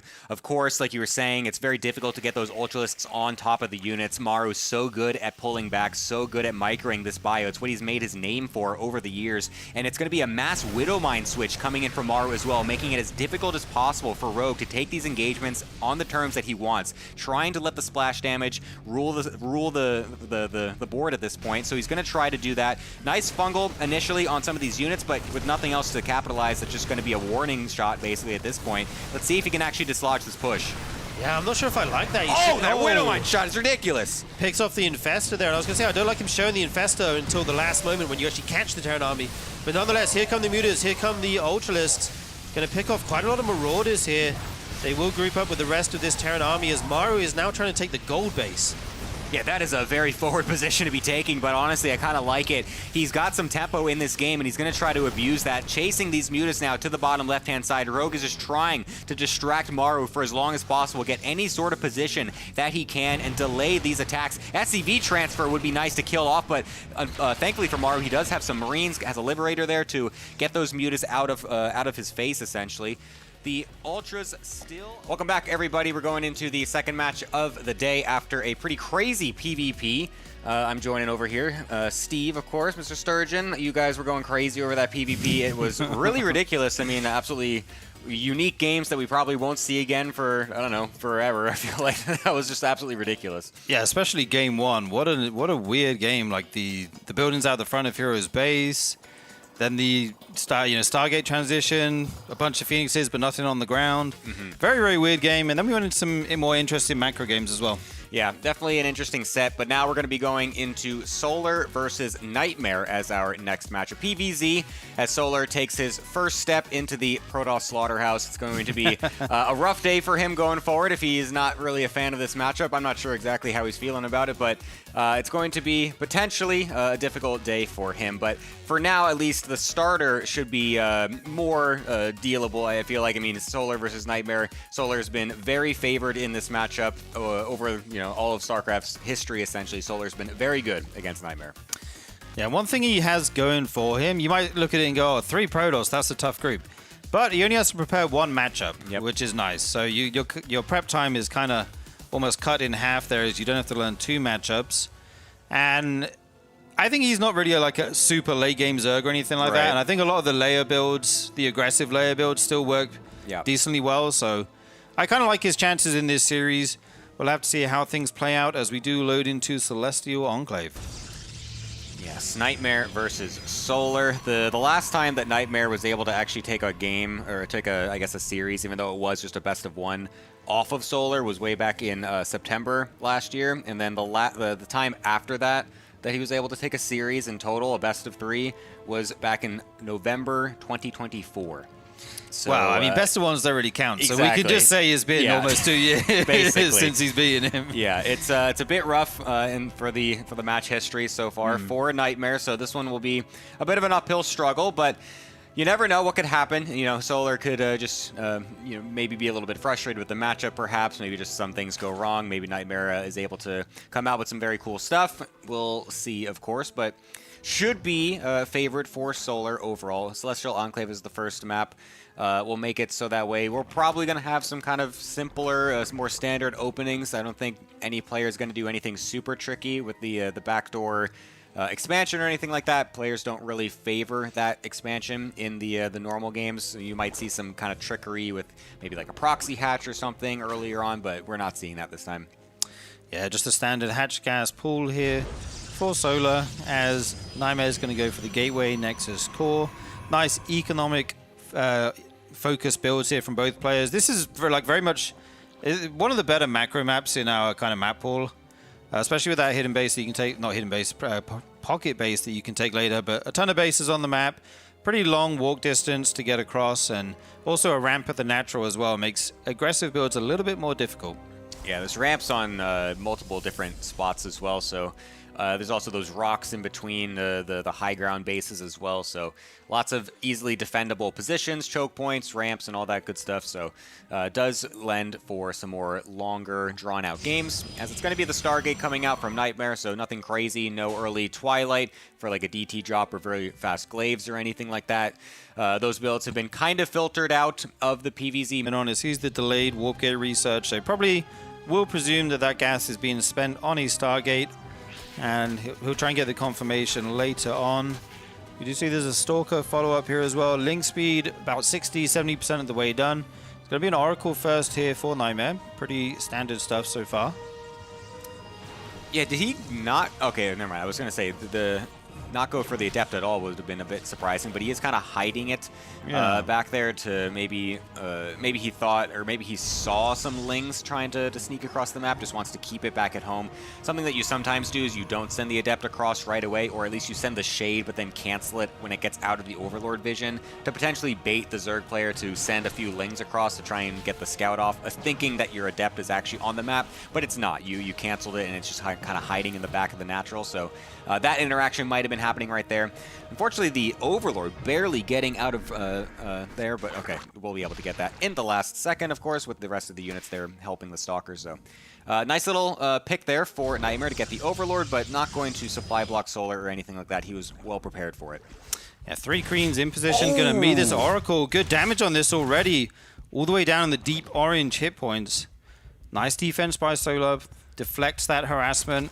Nightmare is getting his third base behind this. Not the earliest possible, but still a pretty fast one. There's going to be an early +1 melee build here for Solar. This is kind of the flavor of the matchup right now. All the Zergs are doing this, I feel like. Oh my god. Nightmare, man, pay attention to your Oracles, man. What the heck? This is the second one in a row, just walking into those same 3 Queens. So that is really not what you want to be doing with these early Oracles. And so that's honestly a lot of damage getting thrown down for absolutely nothing. It's going to make it much more difficult to dive in for later damage, or even just getting scouting on the edges of the map and whatnot, because they're going to be much easier to kill off by the Queens. It's going to be a glaive attack coming in here from Nightmare as well, so he's going, excuse me, for the Stargate into the glaives. So that will do much better against the +1 melee, but there is still the Roach Warren coming out from Solar anyways, just to make sure that he does have that if he does need it. So he's going to need to make sure he's very careful with his scouting. Gets a couple of Adepts with the Lings would be very nice if he can get these. No Oracle there to defend, and no Battery also to keep those alive. So that will be 2 Adepts down. And when you're going for a glaive build, you want to be able to kill as many of those Adepts as possible as the Zerg player. So a nice pickoff there for Solar. Yeah, he's got a probe down at the pocket base here. Might throw down a 4th at the moment. He is going for the glaive timing, as we see. Layer on the way. Roach Run is now done. It's kind of a safety Roach Run, as he is going into a melee upgrade. But if he sees a large Adept count, he would definitely want to make some Roaches just to help anchor those at the front with the Queens while the Lings run around chasing the Adepts. And we'll have to see when exactly Nightmare wants to pull the trigger here. So there's already in the 60s drones, and that's kind of the limit of how many you can make without taking a ton of damage, and now he's going to go into unit production. Yeah, he saw those Adepts walking down the ramp at the perfect time, immediately queues up a couple of Roaches, so will be able to have some out for the defense and then uses some of these lings to try and kill some of the probes because again, there's no shield battery there. But the Adepts are now on the other side along with the 2 Oracles. We'll see how much damage these can do, but remember, those Oracles are already very low from the early game, so one of them already getting picked off. The Shade also going into just a huge surround of units. This is not the type of opener that Nightmare's wanted, as he's done almost 0 economic damage. Yeah, if you commit into Shades, getting the tech, making all these Adepts that don't scale well against Roaches, and you don't get any workers at all with them, it's a disaster. Yeah, that is gotta be one of the worst ways that this game could go as Nightmare. I mean, the Oracles losing, getting lost as well is really unfortunate. Now it's going to be a Spire transition coming out from Solar with very minimal... Oh no, the Oracles actually stayed alive. Never mind. I saw those in the red and just assumed they would get killed off by the Queen. So that, thankfully, that is still there. So the potential to scout the Spire transition is still here, and we'll actually get the most drone damage of the game yet. So that's very surprising. But that Spire, of course, over on that left-hand side will be a little bit difficult to scout unless some more Suicide Adepts do find their way over there. But with that many Roaches, I would be amazed if he completed that Shade, yeah. Dude, what was that Tayslope doing? He was man, that dude is tripping out on the edge of the map he there. is, I don't he know had what's a bad going on. trip or something. Still making Adepts here is kind of surprising me. Like, I feel like the Adept phase is over now, you know what I mean? Yeah. He's still trying to make it work, though. He's transitioning into Stalkers, getting his Blink, getting attack upgrades, adding on a few more gates as well, and not actually going to commit with the Adepts. I like that. They would just be thrown away for absolutely nothing. I feel like it'd be good to shade those into a base when the big fight happens eventually. And if the Zerg's distracted, you might get a bunch of workers that way. Kind of using them in the straight up front fight. I don't know what I'm trying to say there, but you know what I mean. In the big fight, won't be as effective maybe. But he's going to go into Storm, and 6 Mutas on the way, Gemini. Yeah, I don't think that Nightmare has any inkling that this is happening whatsoever, but he is attacking on the map at the exact same time when those mutas are popping, which is probably the best time to do it. But the problem is that Solar's army is just so much larger, and he's done no damage to stop Solar from getting to where he wants to. And this army from Nightmare looks extremely... it just doesn't look threatening whatsoever. Like, I don't think that he can do anything here. He's just posturing, trying to get some sort of overreaction, but he's about to see a bunch of mutas pop into the back of his base, and he's going to be feeling really bad about this situation because he's got basically nothing to actually defend against this. Yeah, this is a jump scare moment for sure. Very fast reactions, warps in the Stalkers, but they're going to get targeted immediately by the Mutalisks. Oh, what a decision. Overwhelming numbers here, just going to be able to take the fight straight up for a moment. Only getting... Guys, does get a bunch of workers before he leaves and retains most of the mutas as well. Still 11 alive here. I was actually surprised. Oh, yeah, doesn't lose a single one. I was kind of surprised that he did go onto the Stalkers. I felt like it would take so long to kill them. Just go ahead for the probes anyways. But is able to get 9 in total regardless and doesn't lose anything like you mentioned. So very nice initial muta poke. And now we get the mass switch into the ground. Massive amount of Banelings getting morphed on in here by Solar. Looking to just knock Nightmare out of this game. Yeah, Solar was maxed when Nightmare was 135 supply. He is in control of this game. This attack is going to be very difficult to stop. Nightmare's actually going into Phoenix production here. Because they're slow Banelings! That's actually so funny. A huge... Oh my god, massive storm on all the Banelings because they do not have speed. Every single Baneling actually getting killed off right after a ton of Lings get trapped in a Stasis Ward. Hold up. Wow, I really thought for a moment there that Solar was just going to be able to blast on through anyways. And yeah, the most insane anti-timing as Solar now is able to use his Baneling speed to run the hell away.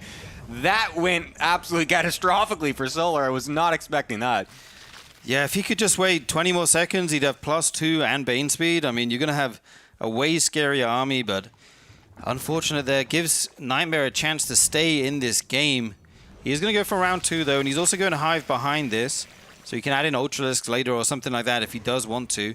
Nightmare's read this very well, though. He didn't make too many Phoenixes. And here comes the 3-prong attack, Gemini. This is crazy. Storm's going off onto the Lings, but that just means the Banelings will get nice and close onto that probe line. Every single one of those should get killed off as more still start to stream on through. Sure, you might not kill all of the army, but that is 20-plus probes that are going to get killed off. And the rest of the Banelings coming on in, honestly, will also be able to connect onto a big chunk of the Stalkers who are all low HP. So great damage done by Solar in that second attack. Where were all those Stalkers in the fight? Oh, they were dealing with the Mutalisks. Okay, so nice distraction by Solar. Takes a bunch of Nightmare's army out of that fight. And he, like you say, he takes a huge work lead now, about 25 up. He's going to try and counterattack, but here comes the Ling reinforcements. as he is on 80 drones, 82 drones, able to make a ton of units here. Yeah, now Nightmare is just forced to run on back, but he's just surrounded by the Zerglings, unable to blink out until the cooldown is back up, and that is going to be very difficult for Nightmare to defend, now dipping below 100 supply overall as the rest of the units from Solar not quite there to help reinforce just yet, so he will have to recoup for just a moment, but this is looking really good for Solar, getting the Ultra Cavern as well for the transition, getting all these extra bases. This is looking like dire straits for Nightmare. Yeah, Solar has absolutely everything going for him in this game. The work account, the army lead, the tech advantage with the Ultras coming online, even getting Adrenal, +1 melee, second Evo coming down. He's just got everything he needs in this game right now. Nightmare kind of out of options here, just tries to take a fight in the middle of the map, try to use his Blink and Storm. I mean, it lands on the units, not much dying though, and his unit's going to get caught outside of his base. Yeah, that new Storm doesn't really hit quite as hard when you just have one of them. You've really got to have a couple now to be able to layer up the damage. They can just kind of walk on through, and at this point, you're so far behind that you really are looking for basically anything, and he's not going to get it. Solar able to take out Nightmare pretty convincingly in the first game. I mean, that Adept harass got absolutely nothing done. The Muta harassment afterwards was able to do a good amount, and then Nightmare was just so far behind from that point that the first attack with the, before Baneling speed was finished went a little bit haywire, but, you're able to still have enough afterwards, and Solar just kind of blasts the door open. He didn't make Solar pay the tax, man. He didn't have to pay the Oracle tax. That's true, yeah. If you have two full HP Oracles, you dive a mineral line, you get 3-4 drones every time. It's just a little bit, but, at that point in the game, it's nice to try and slow the Zerg down, or suddenly they can spiral out of control and be maxed while you're still in the 130s, 140s supply as the Protoss, and then I really like the distraction with the Mutas as well as the big fight happened. Right. Just taking a ton of the Stalkers out of that. Really well played by Solar, good defense, and then good offense to wrap it up.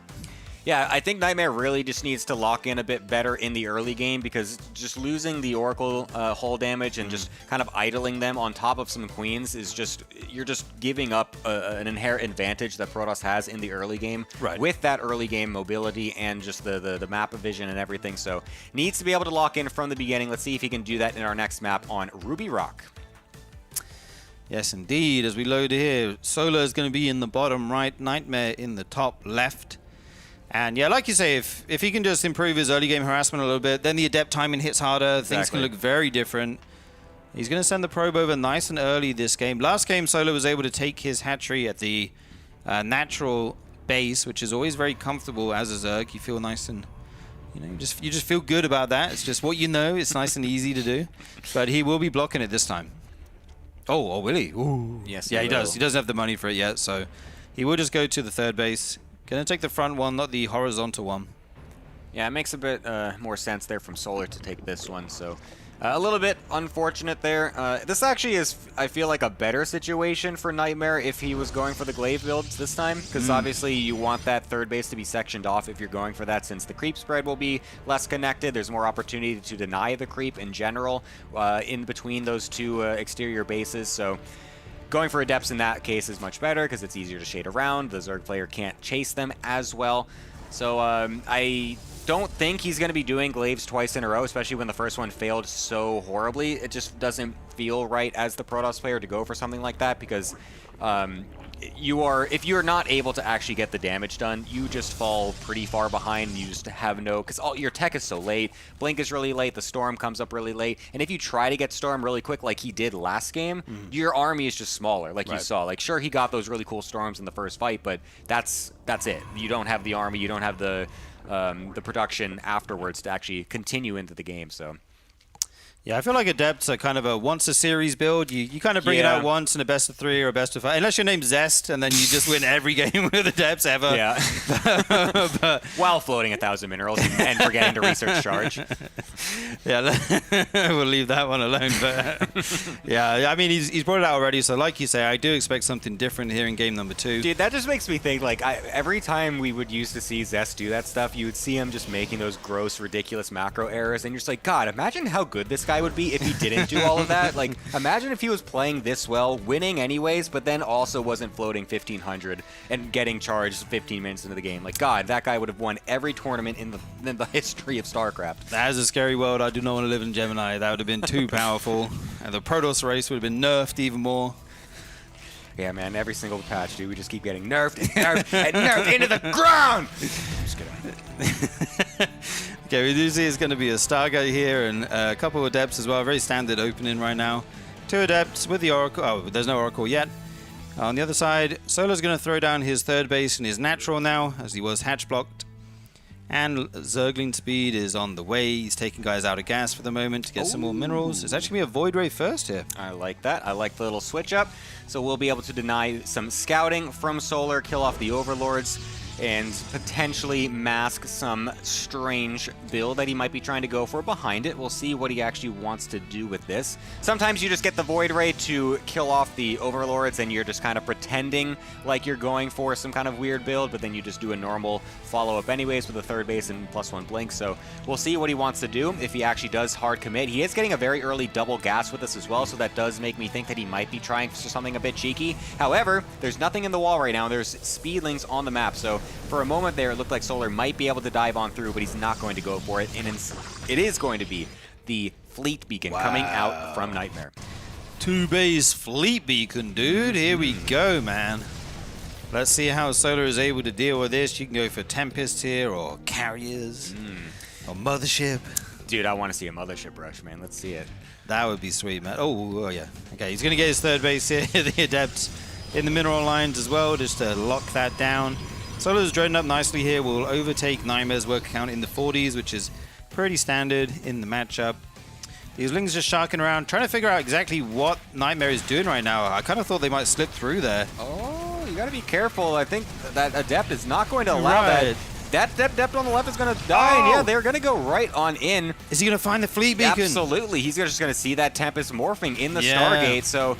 Yeah, a big mistake coming out from Nightmare. I mean, this is literally the one thing that you are trying to deny is scouting, and he was very greedy with how he was letting those Adepts just kind of get killed off. He could have easily pulled a probe to put a pylon behind it, didn't have to warp in that one Adept, tried to get like the kind of shuffle micro to get the higher health one in between and then let the other one stay alive. So very greedy on that defense there from Nightmare, and it now means that his entire build has been scouted.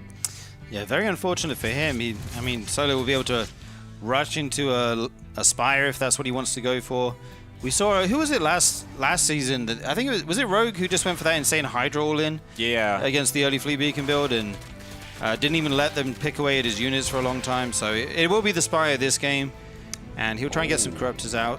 Ooh. Okay, so did Solar actually see the Twilight Council? I don't actually think he has, because this is a total mind game build coming out. Okay, he did see it, but it doesn't feel like he clicked on it, because he's going for that Spire, and there's just a single Tempest on the map right now. This is a full fake build from Nightmare, going for one Tempest with the Void Ray to make it look like you're committing hard into the Sky Toss early, but then he's immediately switching into a Mass Blink Stalker play to hopefully just kind of cut Solar out before he's able to actually react in time. As he's just using the Tempest for a couple of drone harassment right here. That's pretty interesting. We'll be able to, of course, one-shot these. So Solar needs to make sure he knows that this is actually going to be a Blink Stalker follow-up. Yeah, he does see some more warpings there. Nice little mind game by Nightmare, like you say. I mean, as the Zerg, you kind of have to get the Spire anyway, just in case they do keep making those Tempests, but you don't want to over-make the Corruptors. That's the dangerous thing, because then your ground army is much smaller. He's banking a lot of resources. I'm really afraid he's going to just make 8 Corruptors out of nowhere right now. Oh, it's going to be Mutilus. Wow. Oh, God. That's... The Blink Stalker timing is happening right now. This feels worst case for Solo. I mean, he could make Phoenixes with range really quickly. He could do anything. I feel like these Mutas could get shut down really quick.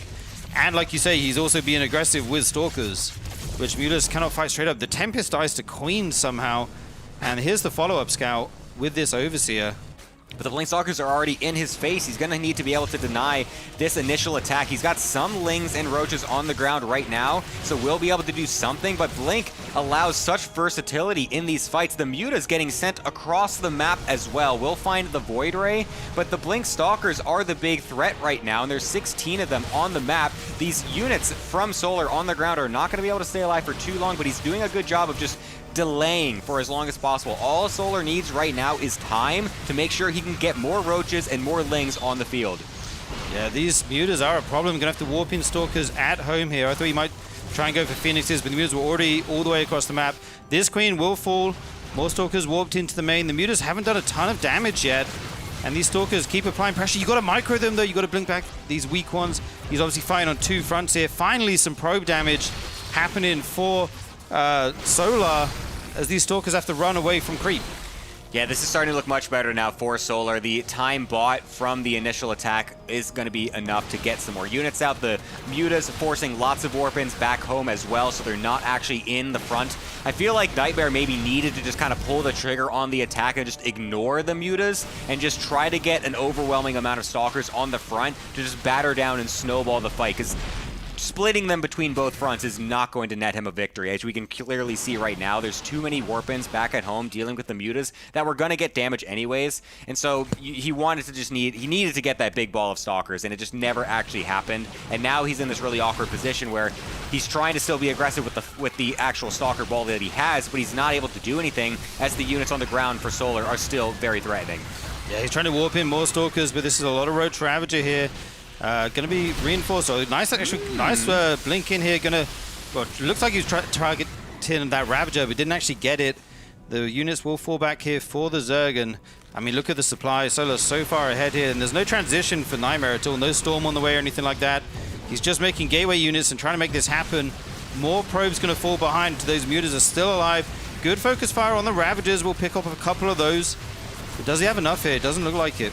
Yeah, he is getting thinned out very cleanly right now by Solar with almost nothing left on the ground from Nightmare. His attack has failed. Solar will take the 2-0 and go on to the winner's match.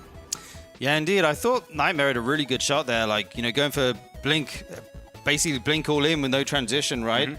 Against the Muta build is probably your best case scenario if you have to face Mutas with something. Yeah. That's kind of the dream, but you did also go for the Tempest first, which it got a few workers. He transitioned out. But then I feel like Solar just played it really well.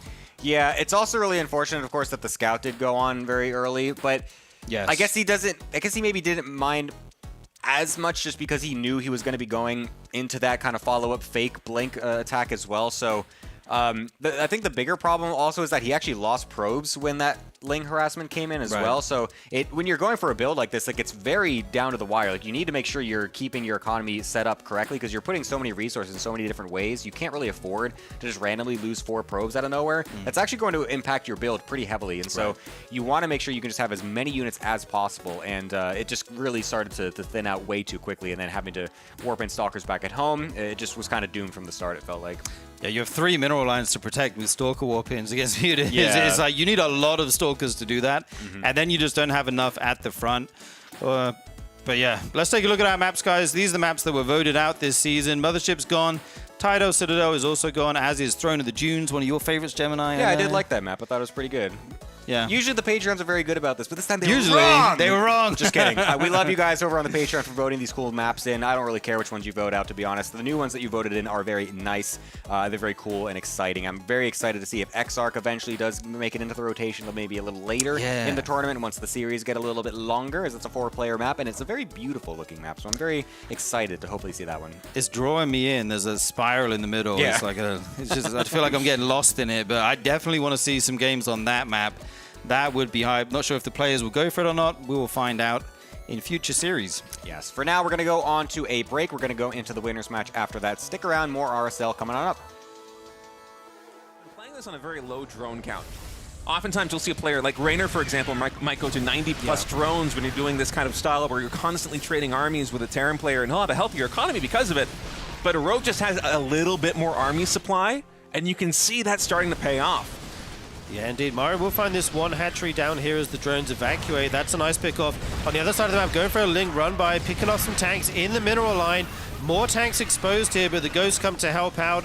I'm not sure if these trades, like who they're favoring. There's a lot of SCVs going down. These Marauders fall back to the tanks here.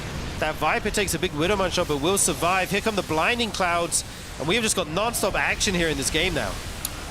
15 more SCVs go down at the 6 o'clock expansion. More Ultras and Lings coming in as Mara's really getting taxed, and that is a ton of Ghosts coming in. Almost feels we have more Ghosts than Marines and Marauders at times. Mara's been doing such a good job of retaining his Ghost count. And I must say, if a Rogue is somehow able to isolate and clean up these Ghosts, the game is straight up over. So Maru, everything that he can do to keep the Ghost count alive, that's kind of his ace card here. It's the one thing that he really has going for him in terms of army composition. But look at that. 37 Banelings morphing in. Rogue just spent the majority of his bank. He's down to 700 minerals right now. He's investing everything in a one-punch army to try and knock Maru out. Yeah, indeed, but Maru's actually being aggressive as well. We see him making nukes on the back of this. He'll be able to harass some bases with those if he's able to, as Rogue is going to pull the trigger. So many Overseers at the front to tank these Widowmine shots. Maru forced to retreat here. Ling's at the other base as well. All the snipes going down on the Ultralisk. What a massacre. There's still more Zerg left, though, as the Banelings do get some connections, trying to get on top of these ghosts, but they're not quite quick enough. Yeah, the Banelings just chasing the cloaked ghosts right now. Good splits coming in from Maru. Nearly every single ghost, if not every single ghost, is going to survive, and that was a coup of value for the Terran player. And keep in mind, Rogue, he's playing this on 77 drones. He doesn't have that huge economy. It's going to be a bit of a struggle for him now to get back to a max supply. And Maru, he retained the most important part of his army. Yeah, indeed. And Rogue had a big bank. He had like 2.5k at one point, but he's burned all the way through that. Here comes the first nuke of the game. Oh, no. I don't think Rogue has seen this. Rogue, a lot of his army is right here. Will he find it? He finds it, but it still drops. Only 4 drones going down and the HP on the hatchery. That was a close call. It was a scary moment. With his Banelings parked over there, I was wondering whether he actually knew there was a nuke being called in at that expansion. In the end, just 1 queen and 4 drones are going to fall, so good crisis management here by Rogue. Re-expanding now to the 3 o'clock position. And Maru's just getting so much damage done. 2 more hatcheries are about to drop. And look at the army supplies. It's double in the advantage of Maru, and a lot of that is still in these ghosts. Yeah, indeed. And Rogue just, in the way Maru couldn't get established in the bottom right, Rogue can't seem to hang on to these hatcheries on the left side of the map.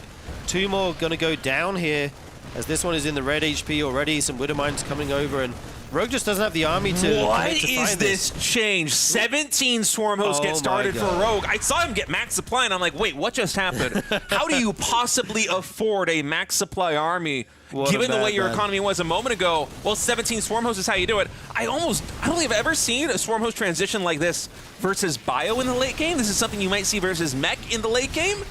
Let's see how this works for Rogue. Yeah, you normally get them early and try and get value over time as you use more and more waves. Rogue pulling them out almost at what feels like the end of the game here. Almost like a desperation move. It's going to be a Nidus network going down with this as well. If he's able to get some big Locust waves in the bases of Maru, especially if there's planetaries there undefended. But the Widowmine spots them all. Well, that's a lot of Locusts now going towards the planetary fortresses here in the bottom left side. The Locusts will do a very good job of cleaning up the siege tanks and the Widowmines if they have detection there with the Overseers, but this army for Rogue, you send a Locust out, and that's kind of where you're committed. The Swarm hosts themselves are defenseless, so if Maru could just continue to attack in multiple locations at once, that is something that Rogue will really struggle to deal with his composition, and he is doubling down. Even more Swarm hosts have finished. I think he's now up to almost 24 Swarm hosts in total, and Maru is just still getting damage done. Yeah, look at that, 18 Swarm hosts. Yeah, that is a lot of Swarm hosts, but if Maru's able to jump on them before they can fire, that could be insanely good for him. 1 will fall here. Another one goes down, and these are expensive, both in resources and supply. He's just not, I feel like the first wave didn't do enough. It didn't do very much, but one thing that this has done for Rogue is that it's buying him a little bit of time. You notice he's max now with a bank, where we were talking a few minutes ago about how he would struggle to reach the max supply.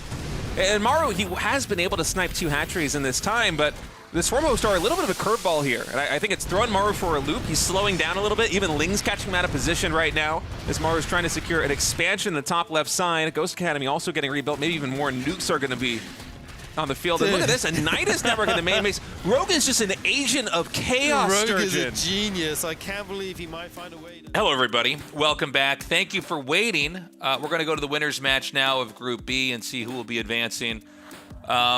Right now, I mean, Hero is looking to be very on fire. I'm still kind of buzzing up from the Hero Trigger match that I casted back there. That was super exciting. Trigger looking strong as well. I think it's going to be tough for Solar. It'd be cool if he makes it out, but it's hard to imagine right now. Yeah, it's going to be a bit difficult. I mean, he looked very good against Nightmare. Let's just say it. I mean, Nightmare sure is maybe a step below Hero in terms of overall skill, but I think that he still showed some really good stuff against Nightmare. Is very solid, just like no mistakes really whatsoever out of Solar. So he seems to be in good form today, at least. So he's going to need that going against Hero. as in this year alone, they've kind of had more hero wins overall in that matchup. I think it's like 7 to like 3 matches, I think is what it is, series wins for Hero over Solar. So Hero definitely going to be the favorite, though, coming on into this one to make it out first of Group B. Hero's a very scary player right now. He's definitely in one of the peak moments in his career and his performance. He's definitely been on top of the world before as Protoss, but I think right now he's certainly in one of his scariest iterations here. So let's see what Solar's got in store for us. I imagine he's got some stuff saved specifically here for Hero. Well, look at Solar's background. What's going on? What is back there? Something new's in the house. He's got his bookcase. No one else can see this. Okay, there we go. He's got his bookcase back there with a whole bunch of What if he's plushies. hiding under there? He just pops in the blanket and he's like, ah! Oh, my God. Yeah. Yeah, he could be. I mean, yeah, he might be just taking a really quick power nap underneath that giant blanket. Yeah, he now. could be. Yeah. Him and my cat both do that. So I've got this cat that's always hiding under blankets, and there are times I've sat on my cat. I'm like, oh, my God, one of these days you're not going to make it. Was that Bobo? Was that Pickle? It's Fuzzums. Oh, it's Fuzzums. That's, okay. yeah, Fuzzums when she has her hair cut. Nice. Very good. So whenever Solar's back, we're going to hop into this game. But, yeah, I mean, let's see what he can do. I think this should be probably a 2-0 a Hero here. Yeah, it could. I'm honestly just kind of... I feel like Solar could definitely come out with some strong play overall. I'm not going to just count him out to get just absolutely blown out here by Hero. I think he still obviously is one of the best Zergs that we have, and definitely has the skills to kind of come out with these really crisp early to mid game timings. It's really what he's known for. He's not really the long drawn out macro game like Serral or some of these. Even Rogue does that, but he's like. It's like a Terran player that got really good at Protoss. Like he's got really sharp timings. He knows how to hit. He knows how to break the Zerg down. He's good with pushes.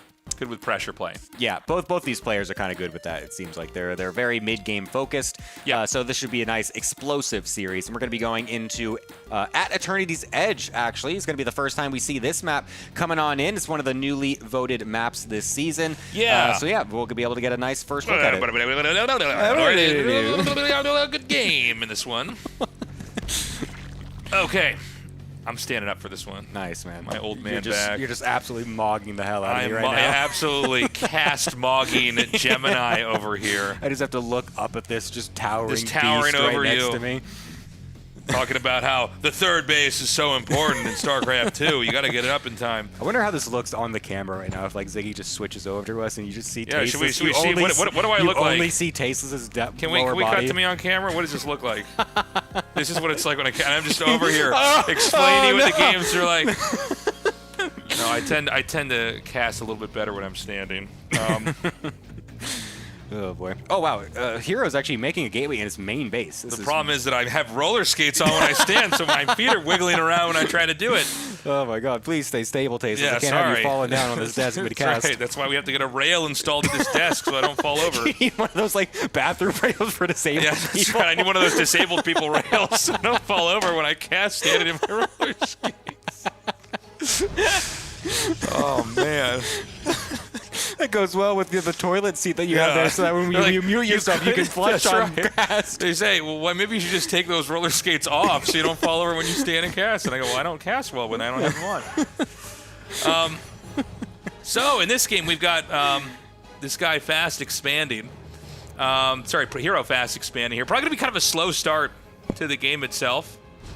But yeah, let's see. Hero, I still think of him before, we get into any of these games. I always think of him as one of these guys that really showed us how to, just get so much pressure on with the Stalkers, rely on Blink, use those Oracles, and kind of control the Zerg, force the Zerg to maybe over-defend a little bit too early or under-defend a little bit too late, and really crush him.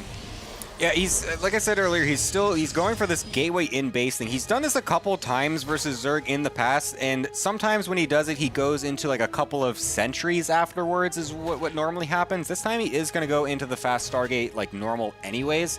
I'm still really not sure what the whole thought process is behind going for the gateway in the main base. I actually have no clue whatsoever. I've tried to think about this a couple times in the past when he's done this, and it's I don't know, it just doesn't feel like it gives him any inherent advantage. Like it doesn't really mind game the Zerg that much. I don't feel like they're going to just see everything you're doing anyway with the Overlord. It's not like you can do anything tricky or fancy by just putting the gateway in your main base as opposed to at the front of your natural. I don't really understand it too much, other than maybe it just saves you like a fraction of a couple minerals with the travel time, with the probe, you know, not having to go down to the natural. That's the only thing I can really think of.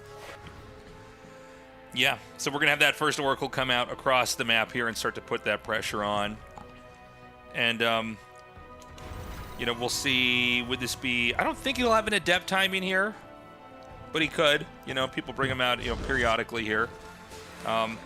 I do think, you know, with Zerg basically having a harder time nowadays, you got to remember there's probably not as much concern about pocketing PvZ builds, right? Right. Or saving them for that one Zerg that's just impossible to beat, you know? Mm-hmm. Yeah, you can kind of just cycle in the same couple builds every now and then and still just kind of do pretty well. The PvZ mid-game convergence point that you're usually going towards is just kind of a solid standard style that is pretty well figured out by the Protosses at this point at the top level, so you're able to just kind of consistently go into that and feel pretty strong to just kind of continue to combat the Zerg no matter what really happens. And it is going to be a fast Twilight coming in after the third base, and interestingly enough, it is in the front wall, which again is kind of opposite to what you would normally think a Protoss is trying to do. You're trying to hide tech as a Protoss because you want them to not know what you're doing, but he's just kind of throwing it out there right at the front, seemingly without any care in the world. So we'll see what he wants to go into with that. Okay, so the two Oracles are going to come up now. Immediately deflected here.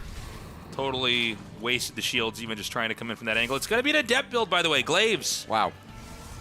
Glavez. That's how they say it. That's how they say it. That you were making fun of me for saying Rorschach wrong. Oh, that's right. When you know how to pronounce Rorschach. Yeah, I still kind of barely don't know how to say that word. Test. Rorschach. Yeah, Rorschach test. Yeah, a what did you call it? What did you just say? Glavazade. Glavazade build. Yes, nice. Coming on in from Hero. Which should get scouted, I feel like, from Solar. I mean, he's seen 4 Adepts already at the third base, and they aren't going across the map just yet. That seems kind of suspicious. From a Zerg POV, normally you make that many Adepts that early. You're trying to do something with them, that you're not just kind of sitting there waiting. The only reason you would be doing that is if you're waiting for more Glaives, more Adepts to come in to then go attack with the Glaives upgrade. So we'll likely kind of be prepared for this, I would say, but he is still making a couple more drones before he goes to switch back into some more units and before that Roach Warren finishes up. So he's going to see that there's an upgrade coming here, but I don't know that he would necessarily... If you don't see the Adepts, you don't know that this is coming, right? You have to see the Adepts waving in here. You can't just look at that and go, because that could have been Blink, right? Yeah. But he's going to come up now. The question is, how ready is the Zerg? +1 attack is done. He's going to immediately try to target down one Queen here. Ends up getting the other one instead, and actually cancels that Shade. So he's committed over here. This is a lot of Adepts that have come out from this build. This is actually really nice for here. I didn't expect to suddenly see this many Adepts. I thought it was going to be maybe like a whole round less, but able to come in here now into the natural. Unfortunately, there are some Roaches, so those will kind of force him away for now, away from the drones. Solar's doing a pretty decent job so far of zoning the Adepts out, but now they're really going to start to get that damage into the main base. He cannot run from the Adepts at this point, so now 8 drones are going to start to get killed off, and he still has some more Adepts to shade over into the natural or the third base to try and get some more. Yeah, already 12 workers have been killed. The number's continuing to go up. He's going to recall at the last second. Send those back home. Nicely done. The question is, did this cripple the Zerg enough? It's 46 drones to 66, so there's a 20 drone lead here for Hero. And right now, Solar, you know, he's got a pretty big army, but, you know, he's going to have to spend so much time just remaking the drones. Can this be that 1-2 punch that so many Protoss players end up winning their games with, where they get in there with the Glaives, they do the damage, and the follow-up attack is just enough that they can come in and kill? Yeah, it's definitely what Hero is setting himself up for right now. Blink and +1 are going to be finishing up very soon, and his 4 extra gateways are also going to be hitting the field. So he's going to have plenty of production and plenty of upgrades to come in for that second push, like you mentioned. And the Oracles are also still on the field here to get the scouting information, to double-check that Solar is indeed re-droning. He's not setting himself up for a crazy counterattack, and he could also still get some extra drone damage since he does have these 2 alive. We'll be able to one-shot some of them. And so this is looking pretty good for Hero. The amount of damage damage that he got dealt with the Adepts really did kind of put Solar back on the back foot quite a lot. So this follow-up push is probably going to be pretty threatening.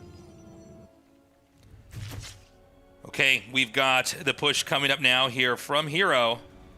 And Solar's going to have to be ready. The angle's going to be tough, though, because he's going to be hitting the softest spot positionally. Like, there's no defense over here. In fact, the angle's kind of bad because the rocks get in the way, and the roaches, you know, they already have bad range compared to Stalkers. Oh, and then the stun got off over there in the counterattack, so it's not even like Hero's attention's going to be divided. Yeah, he's actually shaded the Adepts over on the top left-hand side. I'm not sure if that's the best move right there, as they are getting a bit segmented. A lot of the Roaches able to get on top of some of the Stalkers, but we'll be able to kite back. There's actually a good amount of units here from Solar. He was able to squeeze out just enough Roach Ravager to be able to defend against this attack pretty well. The 4 Oracles actually going back home as well to help deal with that, and a reinforcement wave was used to deny that. And actually a Fleet Beacon already finished here. Is that going to be a super fast Mothership coming out from Hero, I wonder? I feel like that could be a pretty decent play. With this army. Not going for a fast Templar Archives is very interesting. I guess he could just go into Tempest one at a time as well, but we'll see in just a moment here. I like that the 4 Oracles are also sniping bases. That's something you don't normally see every day in this this mid-game PvZ. Okay, he is being chased back here, but what Hero... Oh, nice! Yeah, kind of causing Solar to overextend there. The army is... still applying that pressure. This is kind of the way we've seen Hero win so many games, like I was talking about at the start of this cast. Excuse me, we have, you know, the Stalker Blink Micro basically bleeding the Zerg off over time. The the Ravager Corrosive Bile not really doing anything. Uh-oh. All right, we got some Banelings. Oh my god, they're going to roll right on in as the Zealots run away. Does Hero even react in time? He's not paying attention whatsoever. The Banelings will be able to get in. 12 probes in total getting killed off as Hero is focused on the front attack. So that is a big hit to his economy, as the rest of the army from Solar still remains pretty strong, and the Zerglings are trying to get a nice surround on these Blink Stalkers so they cannot escape with their lives, and we'll be able to get a few of those before they're able to blink on out. The Mothership still in production here from Hero, so that's not going to find any value just yet, but a Warpin of Zealots over on the left-hand side might buy him the time that he needs. Okay, the Zealot counterattack is huge. It's only Zerglings to defend right now. Not exactly what you want against all these Zealots. Another Warpin comes in here as well. Meanwhile, a lot more Roaches are getting bled off as the Stalker pressure continues on. Oh my god, he's going to get those Zealots right over the Banelings. I don't know that he's going to commit to that spot. He's going to instead send him back here. The Zealots comboed with the Oracles are fighting these Links off so easily.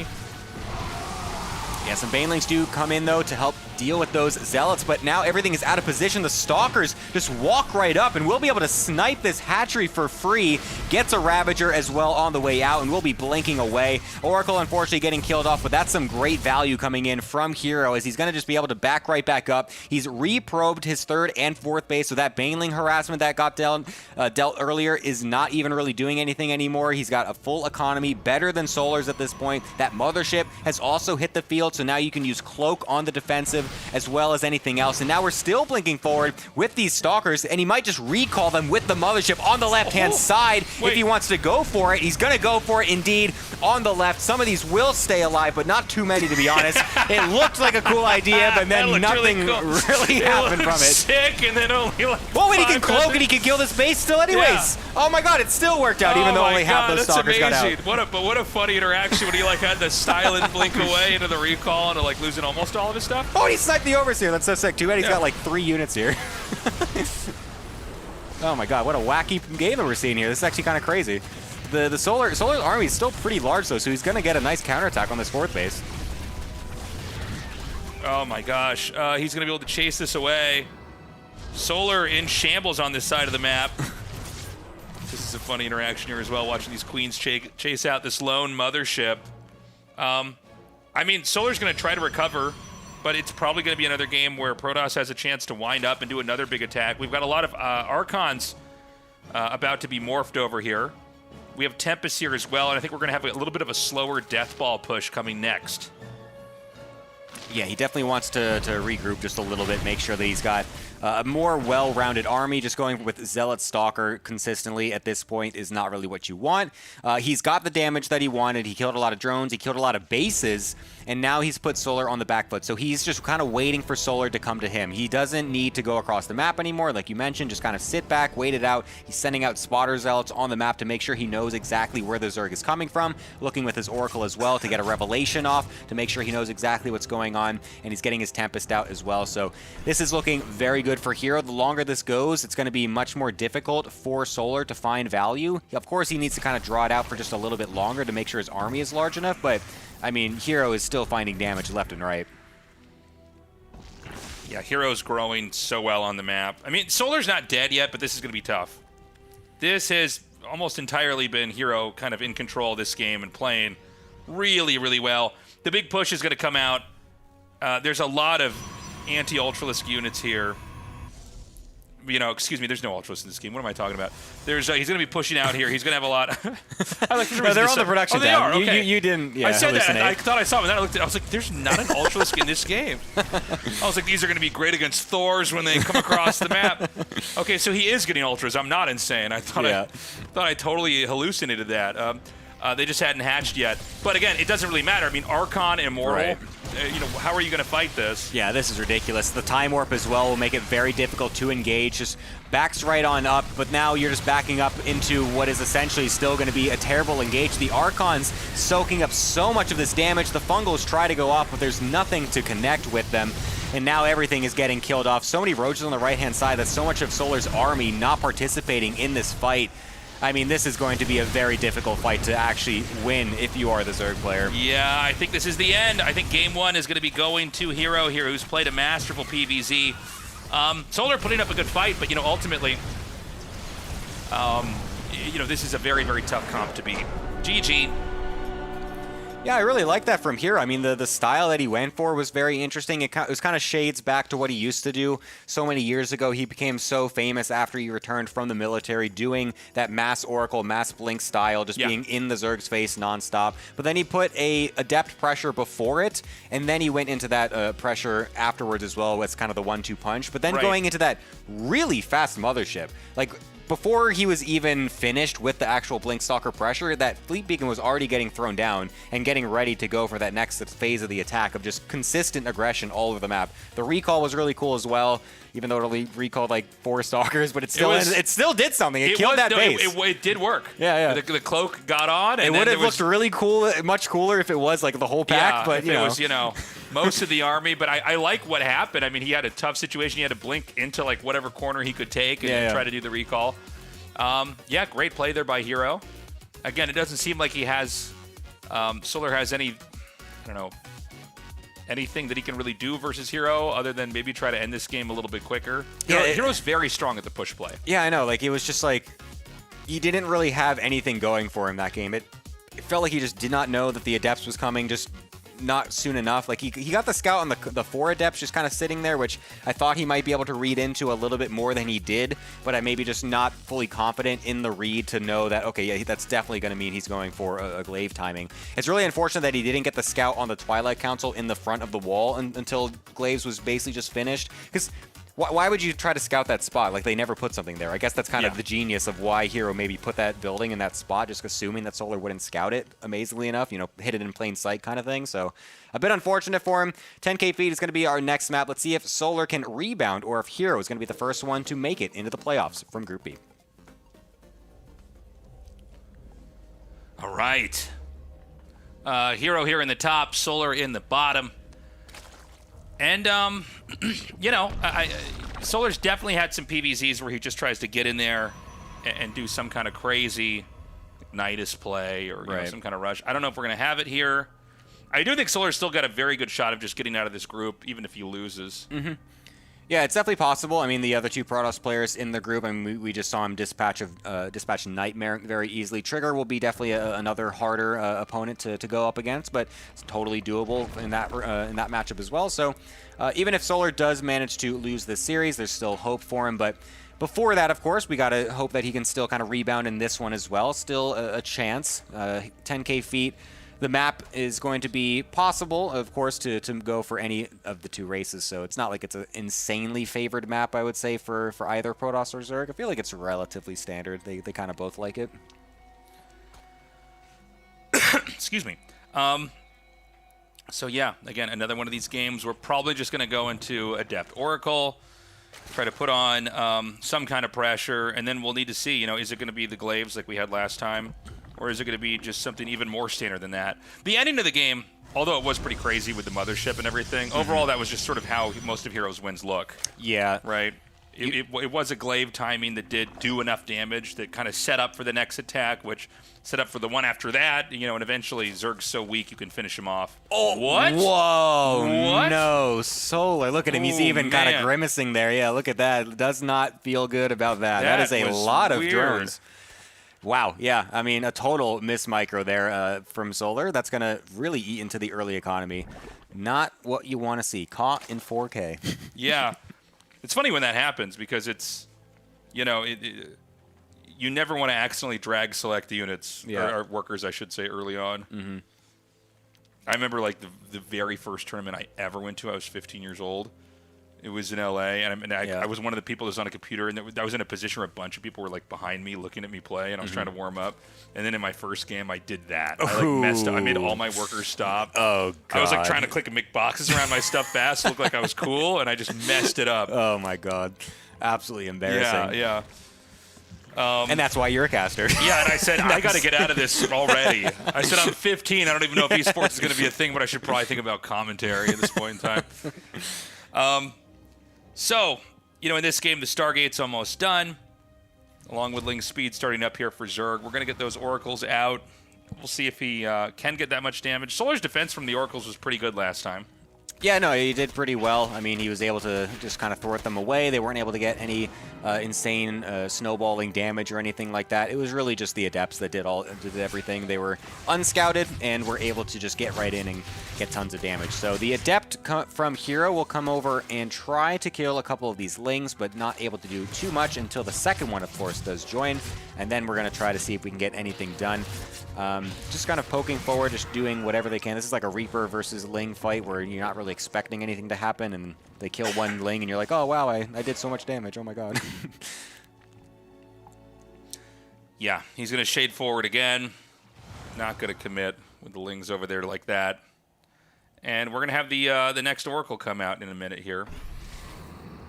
Yeah, this one is actually more threatening because you're going for 3 Adepts and the Oracle at the front, so you can definitely finish the Shade at this point and just kind of keep the Oracle nearby if you want as well. Even if the Lings do get on top. That's cute. Ooh, wow, okay, baiting all of the Adepts and cancel the Shade, which means you go for the full surround. All 3 Adepts getting killed off. Hero not anticipating that. Oracle not nearby, like I was mentioning. That was... You know what's funny? The whole move was telegraphed because he did... tag the tumor, which I looked at him like, that's kind of funny looking. Okay.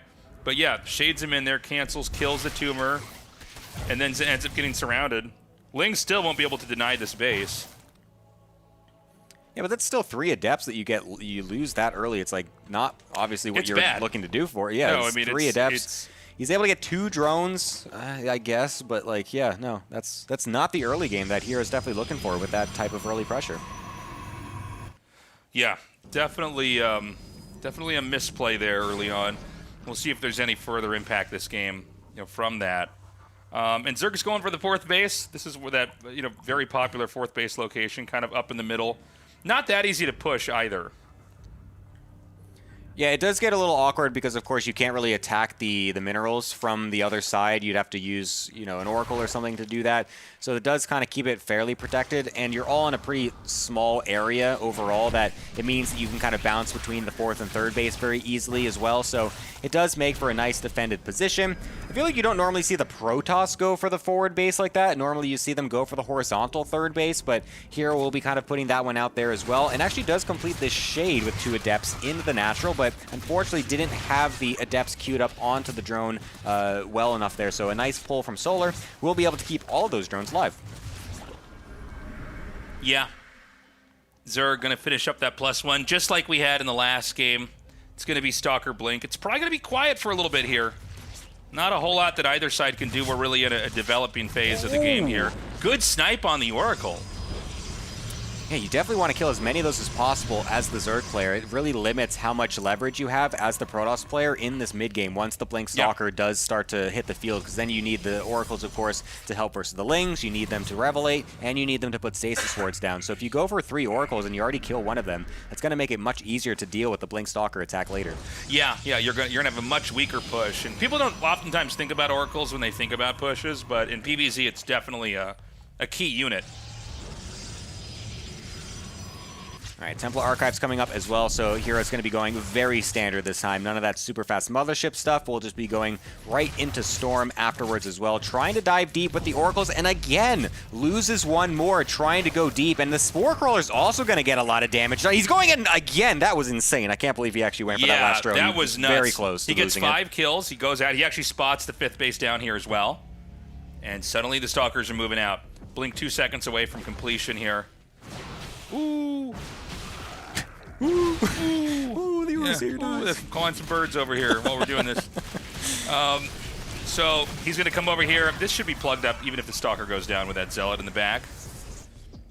Nice. Oh, wow. What? Okay. There's just no army here to defend this. That's a bit strange. So, yeah, very nice cancel there by Hero. Gets that 5th base and just gets out for free. The Zerglings were just kind of on the counterattack there. So a bit unfortunate. We'll just kind of remake it over on the right-hand side. And Hero's going to be pretty happy with that, actually, as he's going to just be able to go into Storm. He's going to get his Fleet Beacon and an extra Stargate to eventually go into the Tempest as well. So Hero is actually going to be playing the long game this time. He's just going to kind of button down, just make sure he can really get the late game tech going and just make it so Solar cannot take any good engages. Yeah. Here we go into late game. So Solar kind of flipping the position where he's growing, just going to take the far right over here on this side of the map. A couple Roach Ravager out here on the map. I don't know what these Stalkers are doing over here. It's like, is there a Mothership that can recall us this time? Are we going to be recalled into a battle again? Oh, no. Just back to the base. All right, Storm's going to finish up here, so it's going to mean that Hero might try to go for another little pressure move once Storm is finished to be able to, you know, have just kind of some threat on the map against the Zerg player, but might also just still kind of just sit back here. Doesn't want to overextend too heavily as he is going into that Mothership himself as well. So we'll be able to go into that, and eventually the double Tempest out of the 2 Stargates. So this map is pretty good when it comes to this type of play because of just the way the bases are laid out. That middle section of the map just kind of gets to this kind of stalemate point where you can just take control of that, and then you can use the Tempest to kind of shell away over onto that more forward mineral line, and that could be very difficult to deal with, and it's hard to get, like, you know, lurkers burrowed under everything. So it's a good style to go for on this map. Nice tagging over there. Protoss isn't quite ready to push out yet. These Banes are going to come in here and immediately perfect reactions here from Hero. Not going to be able to get these Banes over here, even using Storms to soften that. So, you know, pretty big loss as far as gas goes for Solar. Yeah, unfortunately, really getting nothing there. I mean, 2 probes and a couple of static D is not really what you want when you're throwing that many Banelings away. We'll be going into the Ultra Cavern as well, so he's eventually going to get a very nice ground army to try and just bolster this up a little bit and make it very difficult for Hero to stay alive outside of his Tempest in the air. Adrenal will be finishing up as well, which will make it much easier to go into that style as well. So we'll see how aggressive Solar's going to try to be before the Ultras actually do hit the field. He's going to just find some random Zealots over on the right-hand side, so we'll be able to kill off those for free as he tries to get a harassment over on the left-hand side, but that's going to be met with a very good wall there set up from Hero as well. So not really finding too much is Solar.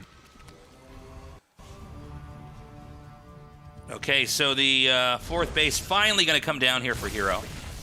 And Hero's getting closer and closer to having that, you know, final endgame comp army.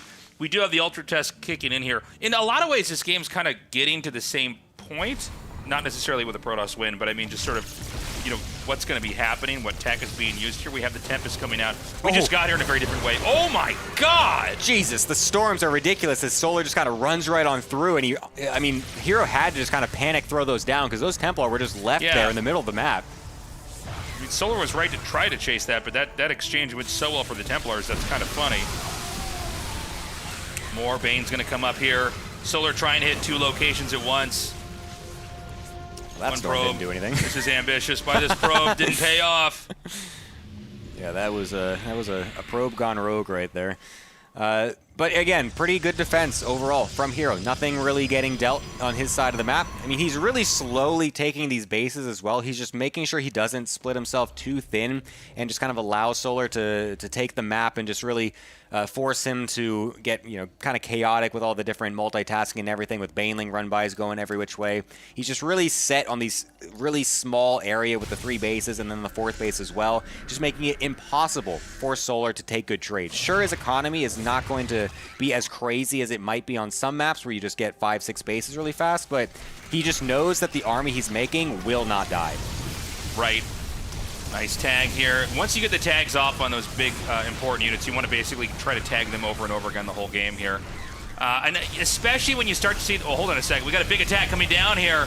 He's going to dive in, but there's no way that Solar's going to succeed with this. Oh, that one Ultralisk is going to kill it.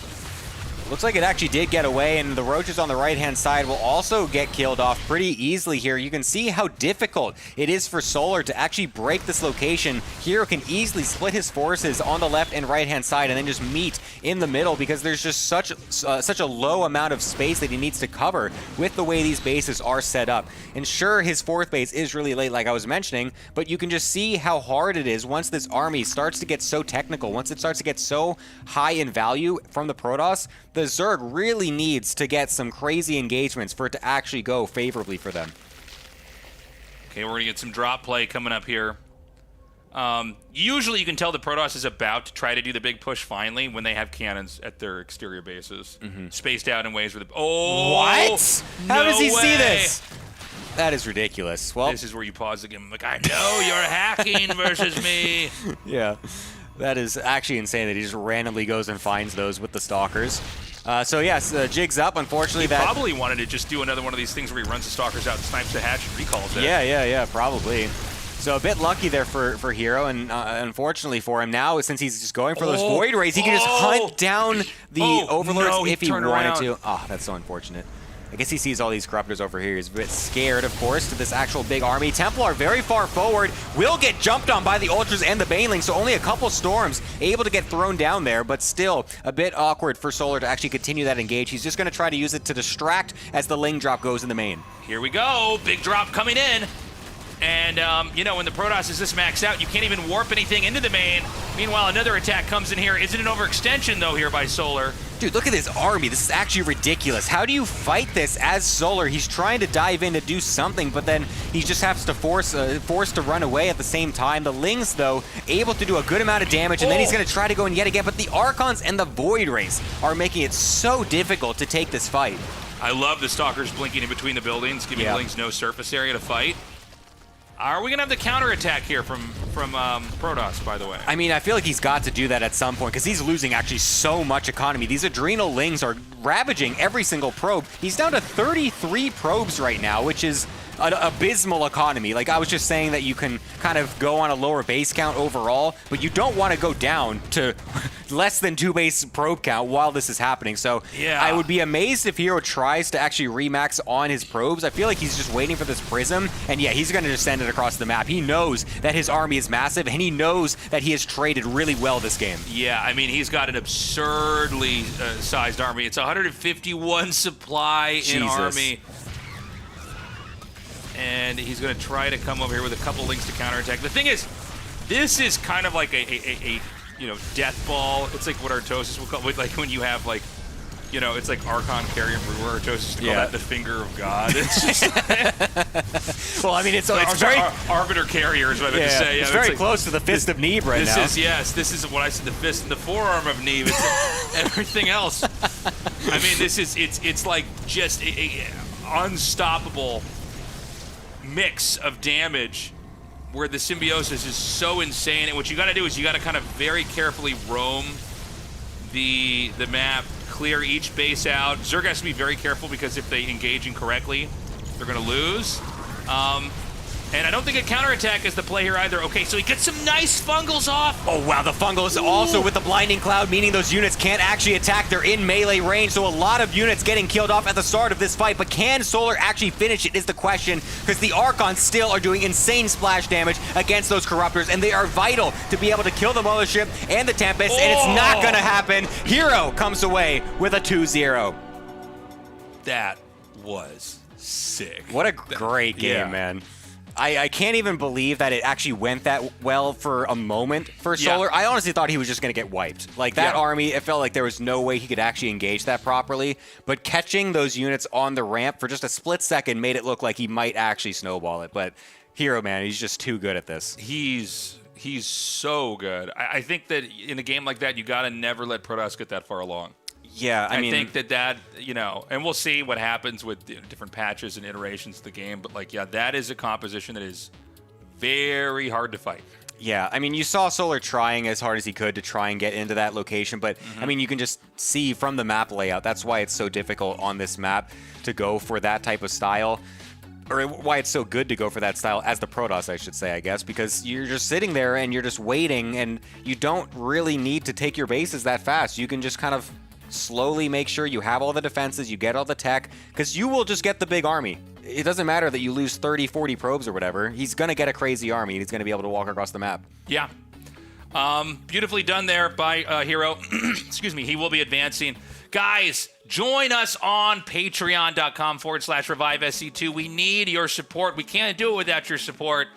We want to make regular seasonal StarCraft 2 competitive esports content.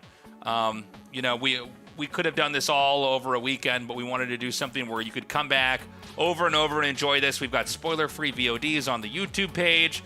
We're on Season 5. We started this, I think it's been 14 months or something like that. We're counting this like a baby now as well, newborn baby. That's right. We're 14 months in. Well, it's crazy because you would think, okay, we're on year 2, but the reality is it's barely been over a year. Yeah. And we're already on Season 5. We're going to keep cranking these out. Consider signing up if you're not in a position financially because of where you're at in your life right now. You can still join, and we'll be able to email you updates. But consider signing up. Do it right on this break. We're going to be right back. Go. What's up, guys? Tasteless here. I am going to be showing you the StarCraft Tabletop Miniatures game again, and this time we're going to be unboxing it. So let's get started. This thing is massive. All right. Oh my God. Okay. So much is in here. This is crazy. I believe these are crystals from the ground, as well as some kind of shots, I think, from Terran Marines here. These are little crosses here for the medics. Some plating here, it looks like, for Marines and Marauders. And then we go into all purple here, and I assume all these purple ones are different build-outs for different Zerg units. I think each one is a Zergling here. This has got to be the Queen? No, this could be Sarah Kerrigan. Okay, so now these are all the Terran parts, and you can see just how much detail goes into each little piece. Like, they keep it really true to Blizzard artwork for how the game looks. It looks basically identical to what you see in the cutscenes and in the cinematics. A lot of love went into this. So this terrain is actually supposed to be from Lost Temple. So if you played any of StarCraft 1 or 2 from the early days, Lost Temple was kind of the map. This is what it comes with. This is the tile set. This is Lost Temple, the map. So it comes with a die here, the playing cards that allow you to play the game. Ruler, so you can measure how many spaces a unit can move or the distance it can attack at. The markers that you would use when you're actually playing the game to catalog events that are happening in various turns. It does come with the StarCraft Tabletop Miniatures game booklet, which is basically going to be an instruction manual. And last, but certainly not least, rules and references here. So this is everything. All of this comes with the StarCraft Tabletop Miniatures game 2-player starter set. It is honestly way more than I even expected. I knew when I looked at the figurines on the back there was going to be a lot in here, but it's crazy. So if you buy this, you're going to have a lot of work ahead of you, a lot of fun, a lot of assembling, a lot of painting, and then obviously a lot of games to play. Coming up next, we are going to start our first miniatures painting. Another attack coming in up here. And so this is where you have the 3 o'clock base fall apart. And right now you're like 6 bases to 3, which is really bad. The attack comes in up here, but you can see Hydra's here able to kind of stim in and chase this back. Maro's not really getting anything done. Yeah, and then the Lurkers and the Hydras kind of came back up. They were able to get this trade-off. Were able to kill off a decent amount of these reinforcing bios, so that was a good hold as well for Rogue to be able to continue being aggressive, so then the rest of his stuff can come in from the reinforcements as they were defending that position. And it looks like he kind of just continues to go full throttle with this and doesn't really let off the gas at all, as Maro just kind of tries to get some defenses going, tries to kill off as many Lurkers as possible. We'll be able to get rid of some of those, it looked like, at the top, but then I think the next wave is what really ended up doing Maro in here. Yeah. So, again, the Fungals, the punish is real here. You can see him dive in. And by the way, I want to know if more Zergs are going to play like this. This did look pretty solid. Initially, I thought it was like one of these things that's so off-brand that, like, if you don't know exactly what to do, you're just going to die. But this looked really pretty decent, honestly. And by the way, Rogue bringing just a lot of ideas here. A lot less about meta, which I think occasionally when people start to get a little bit caught up in balance and complaining and like how the game should work or ought to work, you know, take a look at what Rogue's doing. It's just a lot of fresh ideas. Yeah. You know, it's very interesting just the way he can have a totally different take on the matchup. Just doesn't really care what the meta is, doesn't really care what people are saying about things. He can just come out with something fresh, and that's just kind of something he's always been capable of doing, it feels like. He always comes in with these fresh ideas. We've said it plenty of times. And then, yeah, he was able to just kind of continue on to the aggression overall. Maro kind of tried, it seemed like Maro was trying so hard to kind of get some map control back. He kind of kept going to that little low ground position, expecting Rogue to maybe let off the gas a little bit and go back to droning, but he wasn't. So he was kind of losing tanks out in the forward positions. He was just continually losing bio, not able to trade efficiently versus that Lurker Hydra comp. Yeah. So anyways, that's what happened. Sorry about the crash there. I don't know. Sometimes this just happens. There's not a lot you can do. The players still have time, right? Should we go to another break here? So we give the players, specifically Rogue in this case, a little bit of time because he's gone through a best of 5 and a best of 7. We need some time to relax and prep out again what he's going to do for the grand finals here. Exactly. So he's just going to kind of reset his brain, go back into PvZ mode. This is the finals, by the way, of Season 4 here. We started this tournament, I think, literally almost exactly a year ago. Yeah. We launched the Patreon. We had no idea how much money we would raise. We didn't know what we'd be able to pull off. And in the course of a year, we have built out this studio here in Seoul. I saw some of you guys asking earlier in the chat, like, where are these guys all in Seoul? Yeah, we all live all right, we are ready to go into the losers match for Group B. It's going to be Trigger going against Nightmare. Sturgeon coming on for yet another PvP. You just love these PvPs, I know that much. So welcome back. Yeah, I just ran over because I forgot my drink, so I'm a bit out of breath. You're out of breath running a whole meter and a half. Yeah, it was. Hey, it's further than it looks, man. That's so true. Yeah, we are in the losers match here. It's going to be Trigger versus Nightmare, another PvP, as you mentioned. Yep. The winner of that will go on to face Solar in the Deciders match, as we're calling it. And the winner of that will also advance alongside Hero.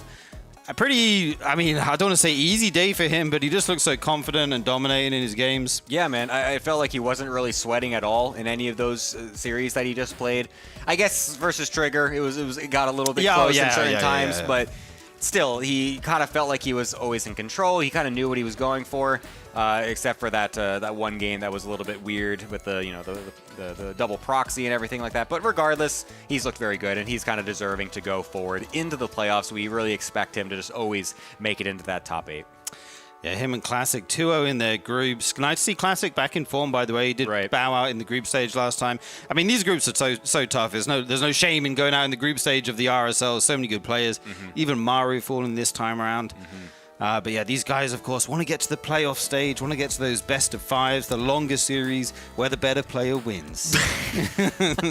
That's normally how it works. But yeah, I mean, it's going to be great, of course, if maybe Nightmare can, come out with a little bit of an upset. I mean, Trigger overall, I feel like, is still the favorite in this matchup. Nightmare actually did beat Trigger the last time these two played in a best of 5. It was very close, 3-2. But other than that, it's been kind of Trigger that's been the one that generally will win this particular matchup. So, especially with how well he played versus Hero earlier on today, I feel like I'm going to be favoring Trigger overall to move on to face Solar in that final match. Yeah, I would agree with that. I think his PvP looks really good. You could almost make the argument that he should have beaten Hero. Yeah, like no, I think the game 3, yeah. he was ahead for sure. Like, it just kind of, that War Prism snipe that we were talking about earlier was clutch, and then the last fight just went Hero's way somehow, but he was in a very good position there, so I would call him the favorite in this series, even though Nightmare took the last one, like you said. Yeah, it could go either way. We'll have to see what happens, as Nightmare will be spawning in the bottom right location and Trigger in the top left. Excellent. I do love me some PvP. I was kind of jealous of you guys getting those crazy wonky PvPs when I was watching on the couch earlier. Feels like a lot of people, I mean, we always talk about it. PvP, people don't like because it gets a little bit stale. You know, oh, they're just one-basing each other. Oh, another proxy soapbox robo. moment. Oh, yeah. But, man, let me just tell you, I feel like every single time we get some PvPs on this stream, in this tournament, they get really wacky and wild and fun. So that was another example in the books.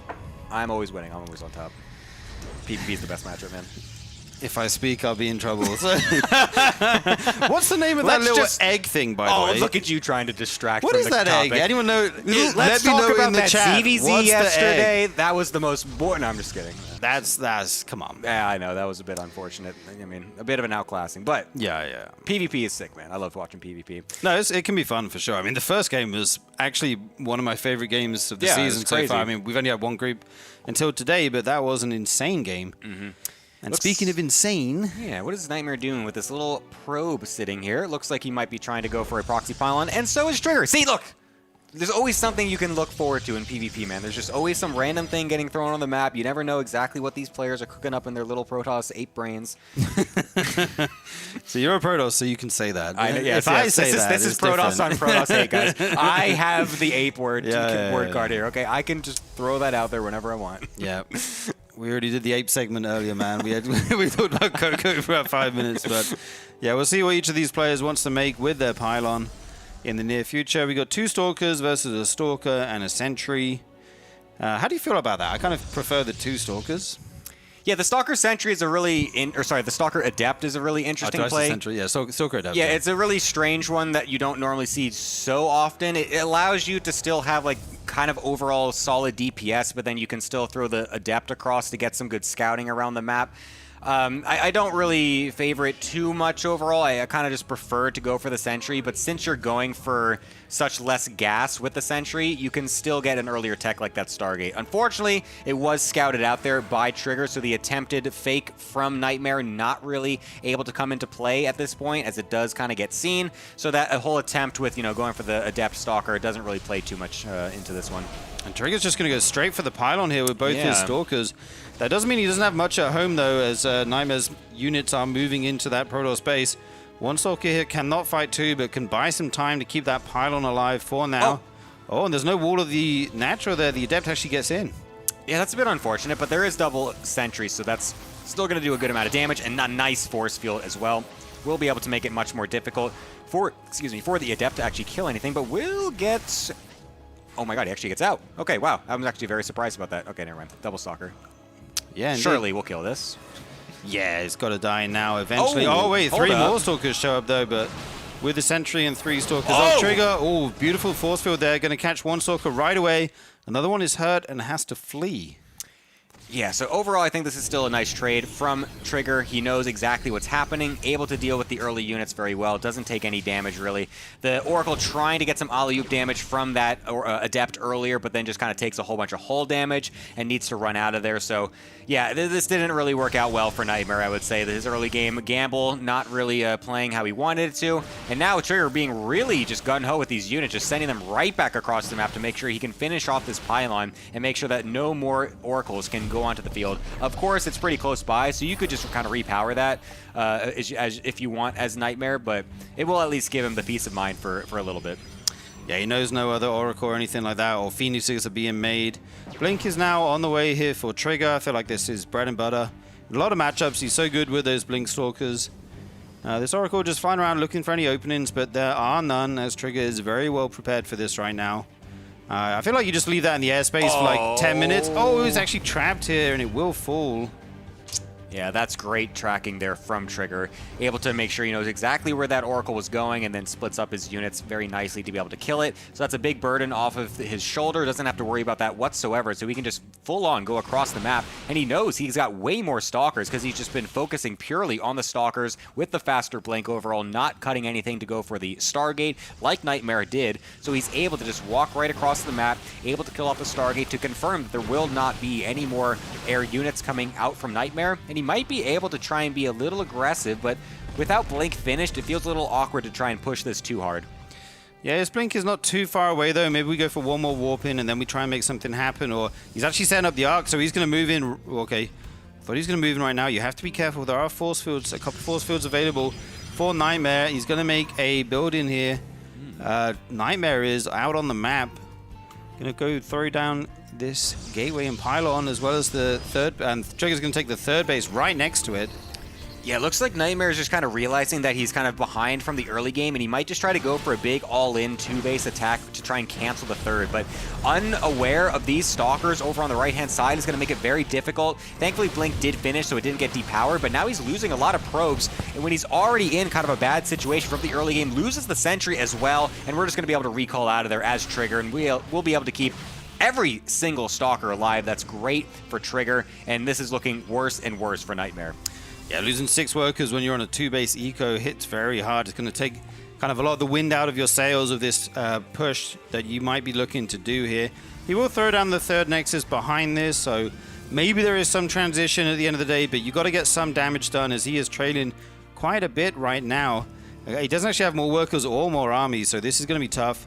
Trigger also has Immortal Productions already kicking in. We've got the first one out, just trailing behind this army. Trigger just going to go for it right now. Jumps on these Stalkers already. Picks off 2 beautiful focus fire here. Couple force fields as well to try and split up this army. And dude, Trigger's been so aggressive here. Dude, he just knows exactly how this is supposed to go. He realizes exactly where he's at. He knows he has got way more Stalkers and is being so aggressive with those blinks, just not letting Nightmare get any leverage in this fight and just forces him right back home. This is great for Trigger. He knows exactly how he's doing in this game, and he might just kind of go right across the map. He might just try to get a Prism out of his Robo as well to try and reinforce this, because he knows he's just got in such a great position. He's got so many Stalkers, and Nightmare's just bleeding things out. And I fail to see a way that Nightmare can try to find a way back into this game, because he's just on the same unit count, but just way far behind. And you're just not going to be able to keep up in a mirror matchup like that. Yeah, Trigger has such good recognition of who actually has more in a fight. And when it's him, he is not afraid to just go for it and make that blink happen. The Immortal's in the front. It will be targeted down, but it doesn't matter. There's just so many more Stalkers here for Trigger. He marches on through, picking off unit after unit. The force field's no longer an issue here. The Stalkers will fall for Nightmare, and Trigger is going to take game number 1. Goes up 1-0 in this best of 3. What a great game number 1 by him. Yeah, that was just clinical from Trigger. Just great scouting from the early game. Saw that Stargate proxied in that strange location, but able to react perfectly. Anyways, sure that Adept gets in past the wall, but he doesn't matter. It didn't do too much. He's just got 2 sentries there to be able to defend against it. The nice force field. The Oracle doesn't do anything because he had the scouts so early. And then he was just so far ahead from that point. He can just kind of snowball it from that location, or from that position, I should say, and then able to just win the game. Just great identification, great scouting, and good reactions. Yeah, very well played. Trigger looking in form right now. I mean, like I was saying, he looked favored against Hero in that last game. I mean, I just think his PvP is top level right now. Like, it's really tough to beat him. Yes. Would you agree with Sorry, that? I didn't realize you were going to... I didn't know you were Did I not speak for long enough, Gemini? I'm sorry, Steve. I I'll thought say you a were few going to more say a little more sentences things next time. Go I ahead. got nothing more than he's very good at the Be video more game. detailed with your paragraphs. He's good at the video game, Gemini. Don't ask me how or why. Yeah, it's pretty crazy, though. He's actually just become insane this year. I mean, last year he was already showing glimpses of it, just being able to pick off games from certain opponents, and now he's just really kind of coming into his own, and it's really cool to see. We're going to be going into Old Republic. It's map number 2. We'll see if Trigger can just finish this one out nice and cleanly and bop Nightmare. He's going to boop him. He's going to boop him. He's going to boop his nose right out of the tournament. What's that game where you, the boop bop game? Bop it. Bop it, Yeah, bop it, twist it. I loved that thing. That thing was so fun. I was obsessed with that as a I kid. never had one, but Dude, I just saw the obsessed. adverts. I was so obsessed with Was that it as a kid. fun? It was so fun. It's like, because it gets like faster and faster over time or whatever. It's Right. just like a reaction speed thing. I actually loved that. How many hours did you put into the bop it? I got to have at least a couple 100 hours. No, I'm just kidding. Not that much. a couple, maybe a couple dozen. I don't know. I can't think about it like that. It's so long ago. We'll have to get one here in the studio. You can show us how it's done. It's like I feel like that's like one of the like original fidget spinner kind of things, right? Right. Just pure, just attention ADD kind of like the StarCraft precursor. Yeah, like exactly. Yeah. Just like spamming buttons or whatever, and just doing that with the bop it. And now you own 100 mechanical keyboards. You can. That do is with. true, man. Absolutely, love those keyboards, man. Yeah, Gemini's a connoisseur, as man. it were, of keyboards. But never mind that. We're going into a different game here. We have 2 gateways going down for both players. No proxy pylons on the map as of yet, and the cores go down afterwards. Yep, nothing crazy. No one gate expands or anything like that. This map isn't really catered for it, so I would be very surprised to see either player trying to go for that one.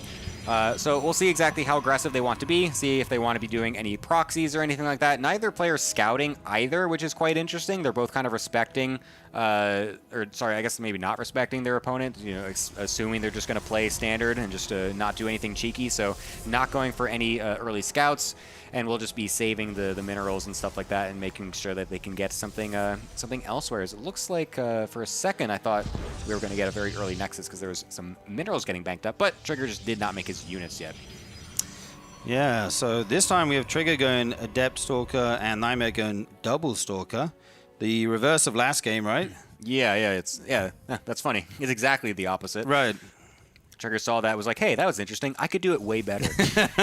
This is how you do that. This is how you use those units. Yeah, the probe will come in here and see the timing on the Nexus. Very nice scout there by Trigger, getting the exact timing of that. If that probe comes in a little bit later, the Stalkers will actually kill it before it sees that. So I really like that move there. Double sentry follow-up for Nightmare, whereas Trigger going for the fast Robo. He is still on 1 base, of course.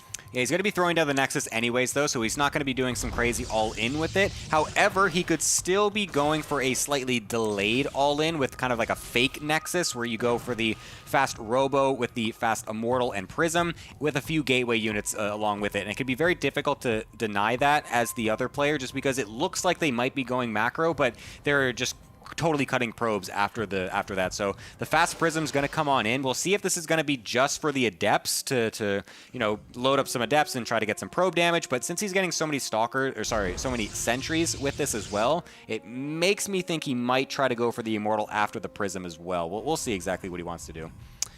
Yeah, indeed. Nightmare did get his own Robo, of course, after the Nexus, so they've reversed the order on that. This War Prism not actually being made right now. Will be coming on. An Immortal will be in production here as well for Trigger. Both these guys just powering up, getting their key units out of the Robos that they can try and make some plays with. These War Prisms can be so deadly, flying around with units in them. The one of Trigger is flying across the map already. Yeah, it looks like he will actually try to go for an Adept Warp in the main base first with that, to make it look like he's just trying to do some sort of, I just went fast Robo to go for an Adept Pressure that I'm macroing behind it. But he does have that Immortal coming out in the back end as well, so he might be trying to just go across the map a little bit later. Hallucinated Phoenix does not actually see that Immortal just yet, able to just barely keep that hidden. Is Trigger, and he's going to be able to kill the Hallucinated Phoenix as well before it gets down to see it. So there is that's a nice bit of information that is able to be denied from Trigger. And now the double left will go into the main base, but a nice defense so far from Nightmare. Yeah, these Adepts get nothing done, but they also don't die. Nightmare's own Prism is at the natural of Trigger, so it's his turn to poke in and say, are you ready? Yeah. I was ready. Are you ready? It will actually go to the main as it does see the units there. And now it's in vision. There's actually nothing here right now. Okay, the Stalkers are on the top side of the base. Is he able to get a couple probes here before he's forced to pick up? He will get 2. And is he actually going to be able to save these units? So he's going to try and shade to the War Prism, but only one of them gets out, I believe. Yeah, the double adept from Trigger also actually finding their way into the natural, so also able to get some probe damage. So they're both kind of taking shots at each other. It looks like a few more probes going down from Trigger, so he'll be 2 probes behind in this exchange, but he is also the one that's going more heavy on the aggression overall because he's getting more immortals and he's sending them across the map. He's not getting extra tech to go for Blink like Nightmare is. He's going to try to go for a big attack before Nightmare is prepared. Yeah, these immortal timings can hit super hard. The force field doesn't really do anything there. Okay, the second one, not bad. One adept will get away, and here comes another adept in the main as well. The probes help kill that one. The observer, actually, is it going to get away there? That's kind of crazy. I thought it would go down, but here comes the immortals. Yeah, nice force field starting out from Trigger. We'll be able to capture a few of those units, but actually able to sneak away. So that ended up being a big waste from Trigger. All of his Sentry energy used just to kill one Stalker, and that's actually going to halt his push heavily right now. Luckily, he will kill off that Prism, so that's going to mean he can just kind of ignore that. But you can see now Trigger doesn't want to go for this fight anymore because he just wasted all of his Sentry energy for basically nothing, and he doesn't have any more leverage in this fight. Yeah, I mean, Nightmare's up 3 workers right now. He's up a couple. Trigger does still have the Warp Prism, though, which is a big plus for him. This Observer's going to fly straight through the army of Trigger, see everything exactly where it is.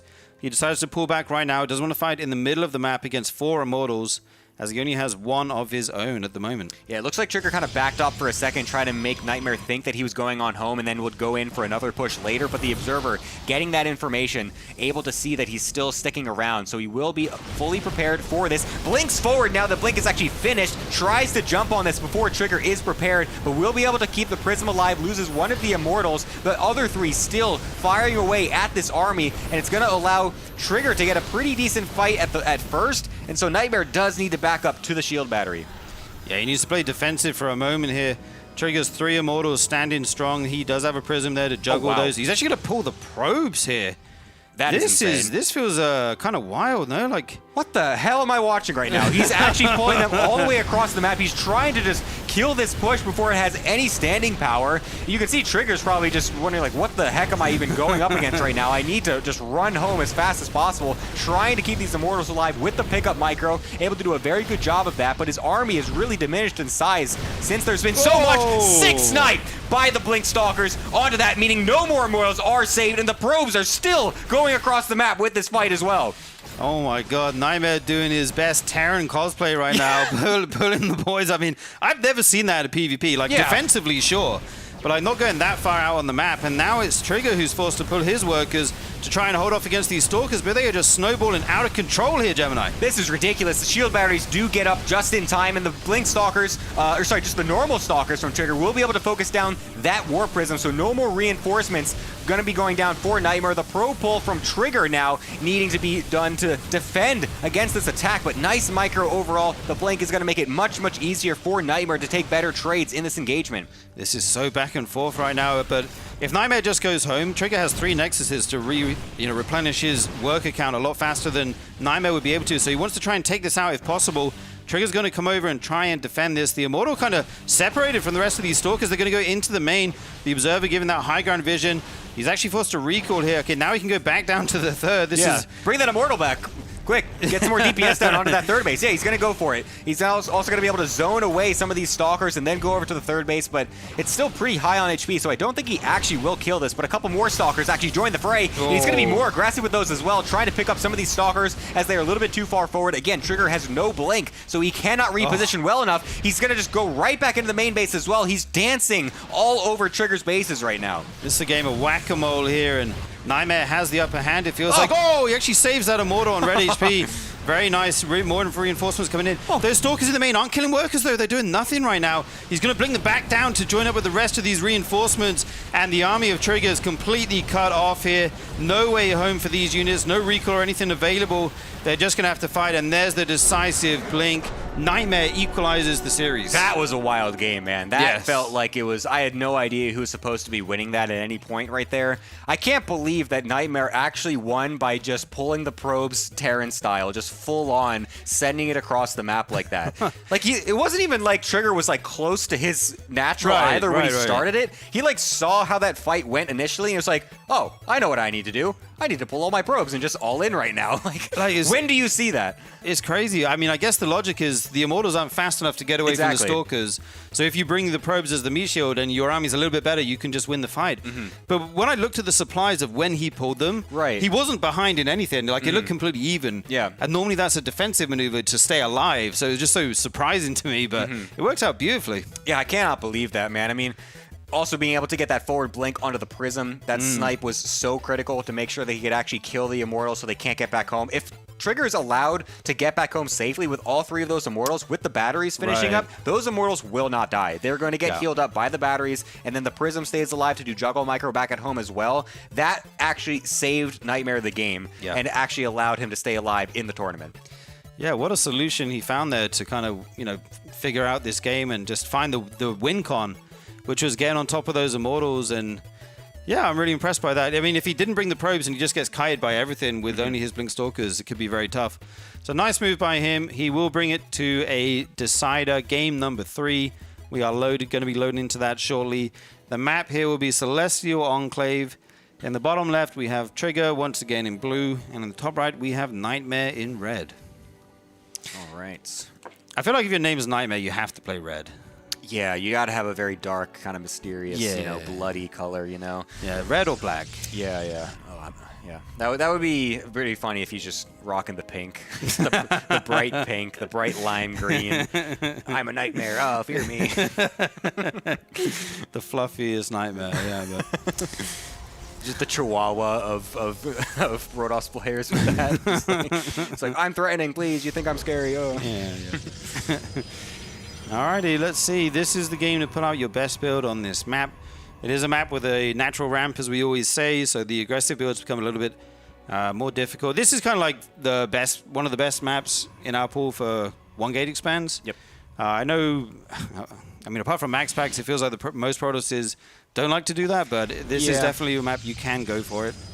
Yeah, some of the Koreans will try to bring it in every now and then. I feel like Classic likes to do it here and there. Zaun will sometimes bring it on in as well, but looks like Nightmare will be favoring it here. Trigger, generally someone that does not like to go for the one gates. It always seems like he's trying to just bust them whenever he plays against them. Every time he goes against Max Packs or any of these other players that do like that style, he will always be the one going for the 2-gate, trying to go for the aggressive response. And it looks like he's going to be doing that yet again. We'll be going for that proxy pylon right in the middle of the map as well, hidden in plain sight, and just assuming that Nightmare won't be scouting that location, because why would you put a pylon right in the middle of the scouting path? Yeah, indeed. I mean, if you look for it, you'll probably go around the outside, of the map, looking at all the sneaky places, and there it is, right under your nose. We do have a probe in the main of Trigger, so if that leaves and just goes home in the most direct route, it will see it. But we'll have to see if that is the case as the Robo is being thrown down, as well as 2 Adepts on the way, and Nightmare is going for that Nexus. Yep, we'll see if he wants to, how exactly he wants to defend against this. Usually you go for that fast Stargate to be able to get some Void Rays out. You need some shield batteries, and there does the Stargate go down. And as you can see, the thought process coming in here from Trigger. Nightmare going around the sides of the map, because why would you proxy the Robo in the most common scout location? It doesn't make any sense. It does make sense, though, if you're assuming that your opponent will know that you're going to be trying to put it somewhere else. So Nightmare seeing the lack of a pylon in Trigger's base and is going to assume it's somewhere else. And actually, wow, the Adept, never mind, just goes right down the middle and finds it anyway. So Nightmare knows what Trigger's trying to do here. He certainly does. He sees the Robo. It is going to be a Warp Prism first, as well as these extra Stalkers, so he'll be able to go up into the main. And he actually has a pylon in her Nightmare's pocket expansion there. I didn't notice that for a second. That is very tricky. Yeah, the worker-only path on the right-hand side, you do have to keep that into account when you're playing on this map. Yeah, that kind of gives you free access to the main. You don't have to fight up the natural ramp into the full wall off where there may be batteries or that kind of thing. You have this back door entrance here where you can try and get a better fight. Here comes the Warp Prism now. It is full of units. And the Mortal is coming up behind this, and the Void Ray is on the way as well. He's just going to load on down into the natural here. Prism on a scouting mission, taking a little bit of HP, though, so doesn't want to get too crazy with that one. But the double Adept will shade up into the main base, try to kill some of these probes, make it as difficult for Nightmare as possible to get his economy going. Because the one thing that Nightmare has going for him in this type of a scenario is his economy is going to be better. But if you can deny that as the 2-gating player, then you put yourself on an even playing field, and it makes it much easier to actually break them because they won't have enough resources to fund the amount of defenses that they're going to need. Yeah, Nightmare's on 2 Nexuses right now, but he actually has the worst economy after losing those probes. Only on 19. He is remaking them. And this Void Ray going to fight the Stalkers, realizes it does not want to take any HP damage. Will back off now to regen those shields. He's making more Void Rays behind this, and this pylon is still there. Yeah, you could definitely go for a double Adept Warp in a little bit later is what is likely Trigger going to go for. While you're, kind of distracted at the front here, you just go for that double Adept in the back, and they're not going to expect that as the Prism is still also at the front, so you're wondering how those even get there. But for now, Trigger's going to start to pressure this front, going to try to kill off some of these buildings, try to bait the units a little bit far forward to hopefully get some nice volleys off onto the Void Ray. It's going to be very difficult to dive under it for now, as of course these buildings are going to be body blocking so many of the units. So he's going to need to be able to shave these away for now, and then he'll be able to go for the deep dives onto the Void Rays. Yeah, the wall kind of works with you and against you. It's very awkward to actually get good hits on the attacking player. But at the same time, the opposite is true, and there is that warping you were talking about, Gemini, that's going to go into the main there. Shade, get on that mineral line while Nightmare is distracted here at the front and try and get some economic damage. Yeah, it's also going to draw some of the units over to the main base, so that way it allows the rest of the main army to walk up for free onto the natural high ground. So then he's able to get a really nice position underneath the Void Rays if possible. And so now is when everything starts to crumble for Nightmare. Can he actually navigate this game with the Adepts going every which way? That Cybercore is on like 5% HP there, very low, could easily be picked off. Here comes another warp in, 4 Stalkers at a time. The Adepts still running riot in the main, getting more and more workers here. 5 fall again. Trigger's actually maintained an eco lead despite being down a Nexus here, and he's actually going to push in, tries to get on top of these Void Rays, some good pickoffs, nice focus fire. Couple probes pulled, but not enough to really make a difference here.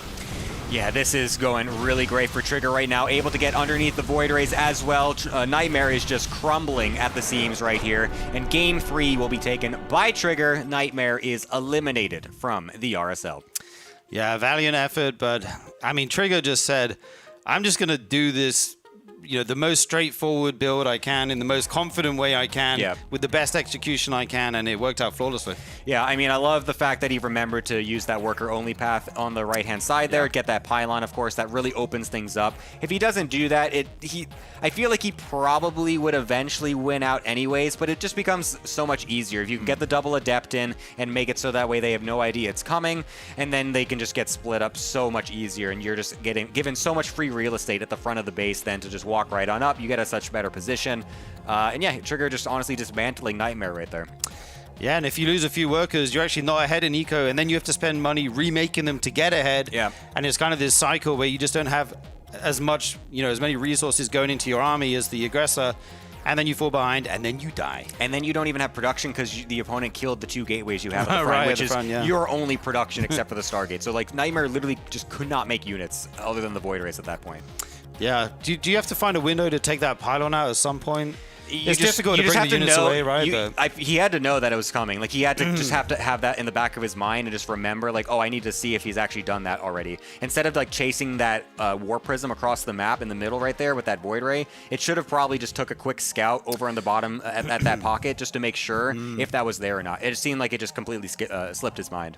Yeah, I mean, if it doesn't, it's such an easier defense. But never mind that, guys. Check out the YouTube at youtube.com/@ReviveSC2.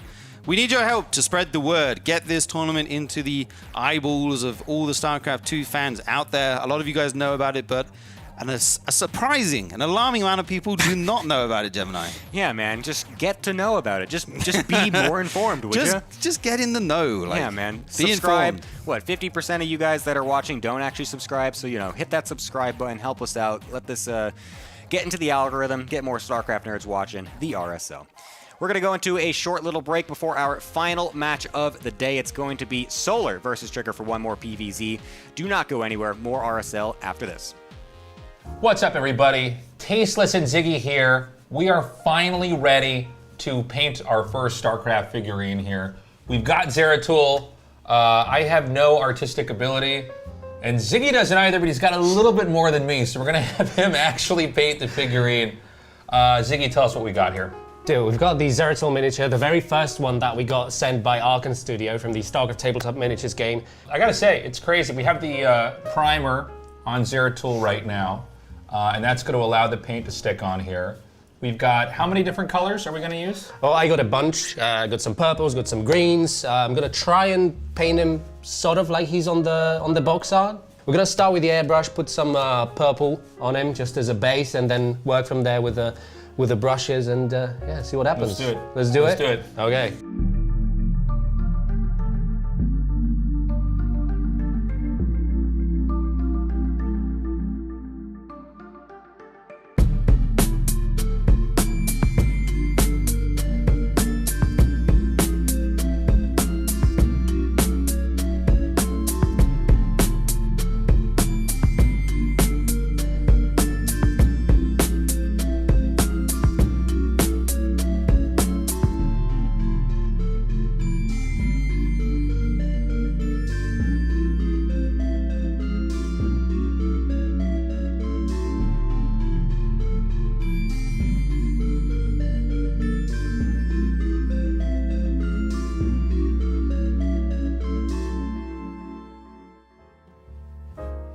Okay, we're back. I'm checking in on Ziggy's progress again. How are we doing? We're doing great. I think it's come along better than I thought it would. I don't know what you think, but I'm kind of proud of this. It looks good. Yeah. I love what you did with the lighting here on the cape and everything. I think you did an incredible job. We're near completion here. Also, Archon Studios sent us some miniatures of their own they painted. If you want to see what their models look like, take a look.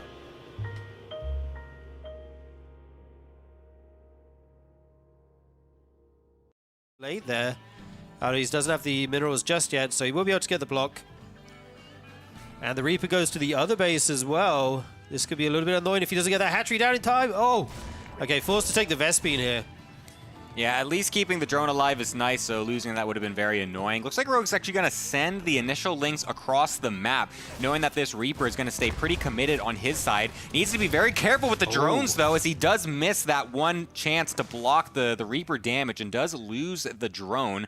But of course, those 4 links are getting sent across. There's no bunker being made, and there's no... it looks like there's only a single Marine out. It is on the high ground, though, so that will not get surrounded. Can't just lift that depot. And unfortunately for him, the SCV actually does finish that command center in time. Will still lose it, but does not... there you go. But does not actually get the delay on the command center with those 4 links. So a bit unfortunate for Rogue. Yeah, if you stop that CC building, that's a huge win, but just in the nick of time is Cure. Going to be rotating his buildings over here, get that factory pumping out 2 Hellions at a time. The Reaper just hanging out the main, maybe wants to follow up Scout again.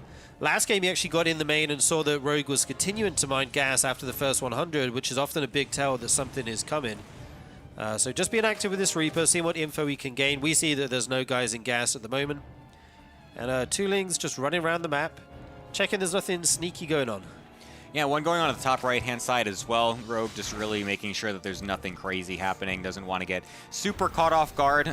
Maybe Cure might want to try for something really interesting, considering the fact that it's, he's down. Maybe he has to take some risks here and there, but Cure, I think, we said it before, in this type of position, he's not the player that's going to be going for that. That's something that maybe like Mara would go for, or maybe Beyond or something like that, if they weren't already being insanely aggressive in the first place earlier in the series. But Cure is the one that's just going to go back to what he is known for, which is, again, that Hellion Banshee play, 3CC, getting Cloak as well.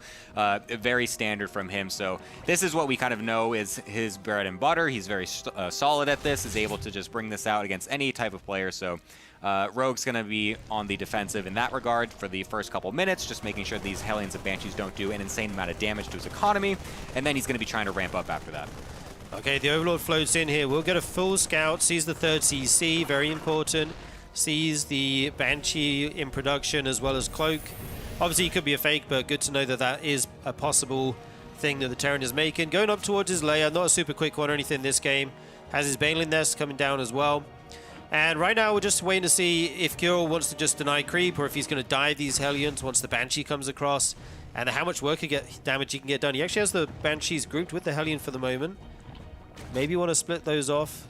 You can kind of do it 2 ways, right? You can group everything and try and kill Queens, or you can split the Hellions and the Banshees up. And Hello, everybody. We're back, and we're ready to close out the evening with the final best of 3 of the night.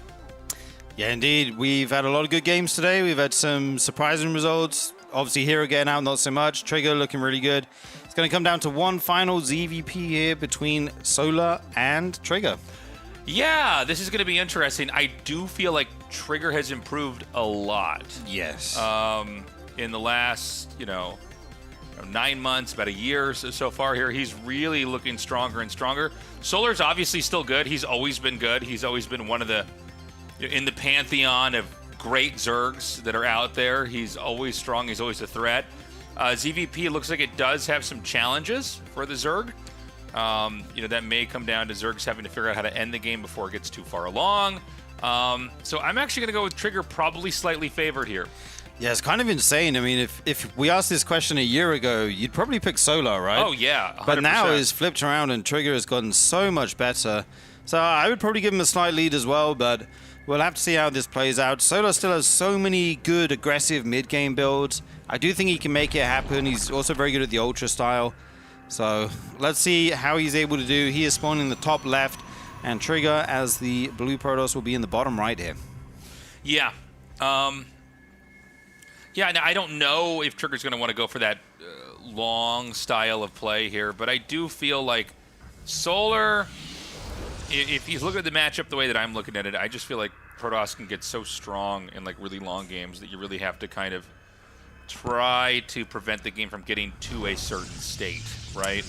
Yeah, if they get that Dream Army at the end and you haven't gone for Lurkers, like Lurker Corruptor Viper or something like that, if you're playing the Ultra style, it does feel like there's a moment where it can get difficult if they add in Void Rays. Like the Corruptors can sometimes struggle to deal with the air, so I mean, it's definitely doable. We've seen Rogue do it to great effect, go into that late game, but I do kind of agree that it's a bit tough at the moment. So we'll see if he does go for it, if he favors some kind of, mid-game time in some all-ins. They're always on the table as Zerg, as Rogue has been showing us recently. Okay, we've got a Nexus coming down here. It's going to be one of those slow starts in the PvZ here. We're going to have, front-loaded tech as part of the wall in here for the expand. And, we're going to see what kind of game it's going to be. But if I had to guess, I don't know. I think this Oracle, Stalker style is pretty popular with the possibility of an Adept curveball thrown in there. Yeah, Trigger is so good at the kind of standard builds here in the matchup. He just loves Stalkers in a lot of the matchups, and he is very, very good with them. This Overlord is going to come over, see the Protoss wall at the front, and try to start to deduce and narrow down the tech tree of the Protoss, see what he is up to momentarily. And the probe, of course, has gone across the map to scout as well, but not early enough to block the hatchery this time. Right. So the Overlord is going to come through here now. And just take a look at the entrance. Huge entrance, by the way, on this map. Yeah. One of the larger entrances you have to try to defend coming up here. So the Stargate's going to be back inside the base here. I don't know. It's going to be a little bit of a slow game here. But, one thing about previous RSLs is that Protoss performed very well. So yeah. On some level, although I think Trigger's favorite here, I'm kind of rooting for Solar, just so that we can hopefully get some Zergs through to the bracket part of the tournament. Yeah, I mean, last season we only had one, and it was Rogue, and luckily he went all the way, so we still got to see a lot of Zerg games. But yeah, it would be nice if a couple more did get it out of these groups, as they are so brutal. Yeah, and so we've got Trigger here, just doing some scouting with the Adepts here. Probably not going to commit too hard into anything here and try to take any risks. Yeah, there's going to be a Void Ray follow-up here for Trigger. Going to clear out these Overlords. Maybe try and deny a fourth base, something like that. The Adepts trying to shade in. Just check that the Lings are there. Check that they... Well, actually, he's going to commit to the shade here. Wow. Gets one-droid immediately. Yeah. I don't know if he's going to get more than that. It's a little bit hard to get over to the other drones. So, it didn't quite pay for itself. The Lings are going to come in here. He will be able to scout into the main. And if you can see the Void Ray, that's massive. Yeah, that's very nice massive, scout. Yeah. So it's not going to be that Oracle play. Now, usually Void Ray is kind of a Overlord Ling clearer here on the map, and you're probably going to be taking a third base. And you don't really have any opportunities to attack with the Void Ray. The Ling counterattack is not going to work. It's plugged up with the Adept here on the wall. Yeah, normally this is about the time the Protoss like to take their third base. We don't see Trigger doing that right now. He's going for the Twilight, and now just after 4 minutes, going to throw down that Nexus. The Void Ray there to help out in lieu of the Oracles, which are not on the map.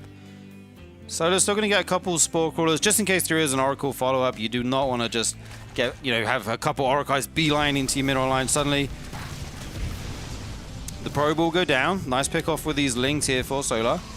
And 5 gates, wow. Oh, wow. Okay, it's like a super stylized adept fake out. So, yeah, when you see the Void Ray come out here, you see that third base, you think, okay, this is going to be a slow game. Could be like weird, fast starport tech, too, which you would die to, like, Hydra Ling, attacks like that. But this is basically like a third base into like a super weirdly timed adept move here. Yeah, this Overlord is the MVP though, Tasteless. It saw there was no third or fourth gas for so long here. Yeah, that's massive. I was going to say, it's almost like you got to get those gases just for looks, but then, how much money can you spend faking them out to where you don't even have a viable attack because you spent so much money trying to have this, like, Potemkin attack back at home, Yeah, it's kind of crazy. He goes for the Void Ray to prevent the scout, but then the Overlord actually gets all that information by itself. And he's going to be looking for what units are being walked in. He sees 2 Adepts here. He's probably just trying to put the pieces together right now. Like, is this a charge all in or an Adept glaive all in? The Adepts actually get by the Lings here. Yeah, so this is going to hit pretty hard. There is a Ling Roach coming. Yeah, Solar's cut pretty early here at 55 workers. Sometimes you go over 60 and you just die, but I think this unit production is early enough. If he can group everything up together, he has a chance here. The Shade going into the natural right away. Will it go up the ramp then? There's going to go to the natural mineral, and a couple Lings try to get in the base of Trigger, and the Shade completes. Yeah, and I'm not so sure about this anymore. The Adepts are doing some decent damage up here. They're going to pair with the Void Ray. The problem is that they're really not getting that much done. I mean, when you're seeing Adepts like kiting to the corner of the main here, fighting Roaches, fighting Lings, they're going to... are they going to cancel the Shade? Yeah, they are. They're going to cancel and try to come up here, but like, he's killed 2 drones. That's not enough. Yeah, so far that's definitely not enough. You need a lot more than that, as they don't trade well in the straight-up fights, unless it's against Lings, but against the Roaches, they will just fall quickly. Still only 2 workers falling here. This is an amazing defense by Solar. I gotta say, this is easier, this is more difficult than it looks. When you have Adept shading into multiple bases, it's so easy to make a mistake and lose 10 drones in the blink of an eye. You're almost expecting to lose like a certain number of drones. It's kind of like, managing how much damage you take in, but I mean, he basically went unscratched. I mean, 2 drones is nothing. Yeah. So the Baneling's Nest is going to go down here. The Hydra Den's going to come down here. I think you wind up for an attack shortly here. I think that you're looking at this third base and your mouth is watery. Yeah, indeed. I think we'll probably see a Ling Hydra Bane attack. Trying to hit before the amount of storms available or whatever tech unit available reaches that critical mass. Get those Banelings in the mineral lines and hit the eco of the Protoss hard. This Void Ray, where was it during the Adept shading? I'm not actually sure. But it does come over now, sees the 4th base, and will be shooed away by these Queens. Okay, so, there's going to be a little bit of time here before this attack hits, but, the question is going to be, is Trigger able to kind of come up with something that's going to be viable here after basically sacrificing all of his Adepts into trying to kill drones and instead trading out for the most expendable units that Zerg has, which are Lings and Roaches? Yeah, and Trigger's actually not transitioning here at all. There's no storm on the way. There's no, fleet beacon or anything like that. No capital ships. He's just going for a ton of stalkers. And I mean, Ling Hydra is what you want to deal with this. So I really like this position here for Solar. He's on 75 drones. Got a lot of units and a counterattack going on. Great start to this engagement for him. Yeah, Ling Hydra is like, this is all you want to fight. This is just mass stalkers. He's even going to get in here. I didn't realize that was actually open. I thought there was something blocking there. And the stalkers are actually fighting. They ate like 3 or 4 corrosive biles. I don't know how much longer this game's going to go on, but it's looking real bad here for Trigger. I mean, Trigger's like attacking into something he should not be. I was imagining this game might look like Stalker versus Ling Hydra back at the base. I didn't expect him to be attacking into the Zerg here. Yeah. So, go ahead, sorry. As I was going to say, he's the one doing the big attack, but he lost 16 workers. It's kind of the opposite of what you might expect here. But Solar's put on a textbook defense of this, Adept into Stalker harass, or big push, I should say, not harass. Okay, so the Lings are still chasing him down here. And, I don't know. Solar's so big, he's almost maxed out. Trigger, it's not even just the supplies. It's also just like the composition. Right. This is such a one-dimensional comp. The Stalker in mass like this only works when you are getting bigger and bigger groups of Stalkers, and you kind of just win with control. Oh my This God, arc is GG. disgusting. So many Hydras all spread out there. Absolutely filthy. I see an arc like that and I spit on the ground. That was brutal. I bathe in chlorine. I just bleach. I know how many showers I take. I never feel clean after I see an arc like that. Look, I actually really like Trigger's opener. Yeah. I really like, when we're, I think, calling stuff pretty correctly in how it develops, and then it's a total magic trick of a build order. Right. That's impressive. Like the Void Ray, the third Nexus, and then like a really quick Adept attack. Yeah. Like it's not even, it's almost like it's not even that optimized, if that makes sense. But because it's so confusing and weird looking, you could end up with just, having tons of drones and no defense. But you called it. It was the scout of the two gases. Yes. That's the giveaway where you go, oh, well, this is... Yeah, right. Like, you're not teching Yeah. here. You're obviously doing a charge lot all-in or, or a There's glaive definitely build or not a something. second Stargate in the main. Right, yeah. Yeah, this is... so then you look at that and you go, well, this could only be Adepts, right? I mean, Adepts are super mineral intensive. Interesting to see Trigger. I thought Trigger was going to play very, very standard. Maybe I'm being a little bit too deterministic in my head about how I thought this was going to go, but yeah, really trying to kind of pull the rug out from under Solar there. Yeah, I mean, I like it. Like, me and Jeff and I were talking about this earlier. It's always worth it to throw in one Adept glaive build in a series. Yeah. It usually works, quite frankly. Like, those Yeah. builds are super strong if you are able to surprise your opponent with them, but that Overlord, seeing the gases not being taken for so long was such a big tell that Solar kind of crushed it. He stayed on 55 drones, which was a very nice amount to get his units in time. And he only lost 2 drones, which is kind of astounding, like you were saying, to only lose that against that kind of pressure. So textbook defense by him. He's able to, just hang in there, get his Hydras and Lings out, and then crush that Stalker follow-up. Yeah, so in this game, by the way, to what you were saying, I think you're right. Like, you should mix one of those in. I guess I'm wondering if maybe that's a sign of a lack of confidence, the build he did. He went for like a crazy, this is like a tournament build. This is like a build you use to take out a good player in a series. It's not like a build you use necessarily on ladder, where it's like it's so weird and it's so... Yeah. You need to know the skill and knowledge of your opponent so well that, like, if they don't read this perfectly, they're probably just going to die. Right, yeah, I mean, you go through all the effort to hide it with the Void Ray as well. It's got to hit hard, but Solar saw through it in game number 1, but Trigger has another chance here. He cannot lose another map, though, or he will be out of the RSL in the group stage.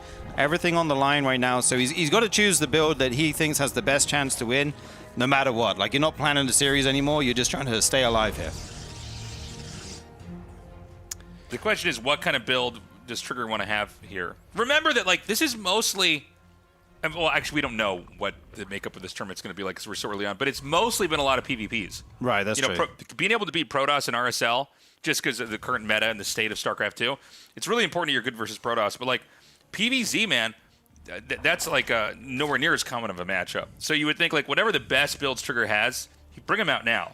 Because PvZ, that's a way down the road if you're going to have to worry about that. Right, like you might meet Rogue at some point, but the chances are you'll play a lot more Protoss and even Terrans. Right, and someone else might eliminate Rogue, right? So yeah, maybe that's why he did bring that build out. It was actually like one of these one-off builds where he probably hasn't done it against Solar yet, and that would be a great way to kind of throw him off. So we've got the Stargate again. I guess the first thing I'm going to be watching for is what starts at the Stargate.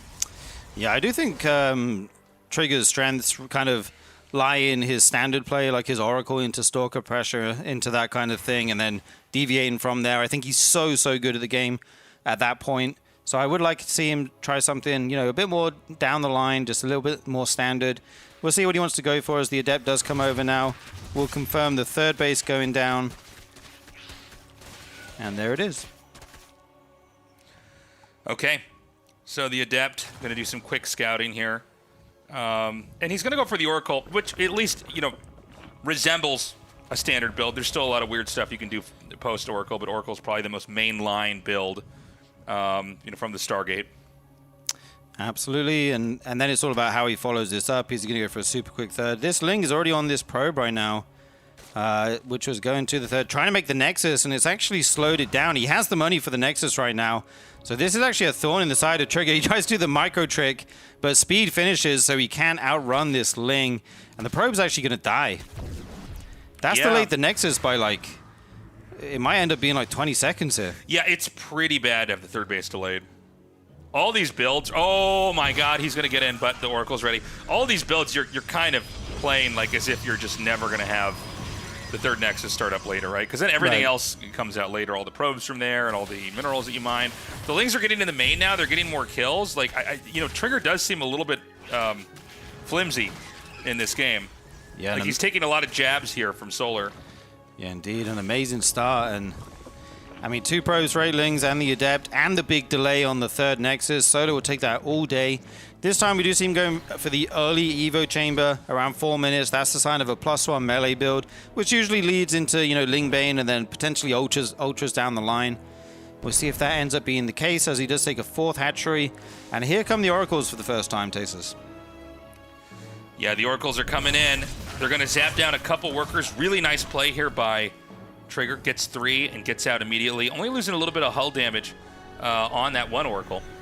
Now that is the Oracle tax. As long as you do it like that with full hulls and shields, you're guaranteed to get a few.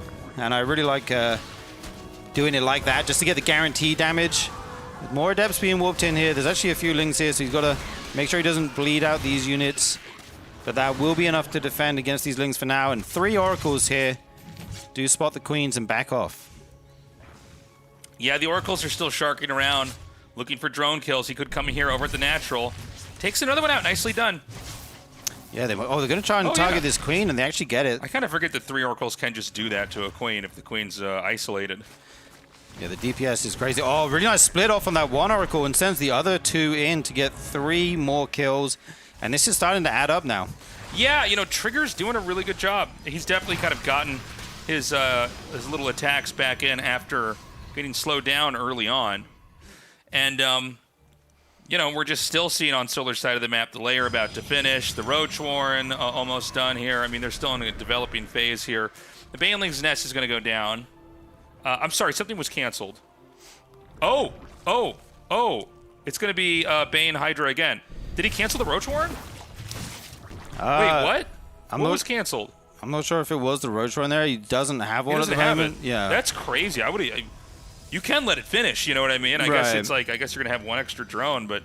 Okay, so it's going to be Ling Bane again. And I guess the idea is that... And I don't actually know if this is what happened, but I think the thought process was he saw it, and then the Oracles got chased back out and are probably not going to come back in. So that's the last moment you're going to have this scout. So in your mind, you're going to not think it's Hydra Bane this fast. So it's a full tech kind of... it's like a magic trick. It's going to be like very confusing when this attack comes out because there's not going to be a single Roach in this game. Yeah, indeed. He also did see the 5th and 6th gas of the Protoss, so he is teching further on. So if you're not going to go Roaches, if it's just like a safety Roach Warren, then maybe you can decide at that point that you don't need it.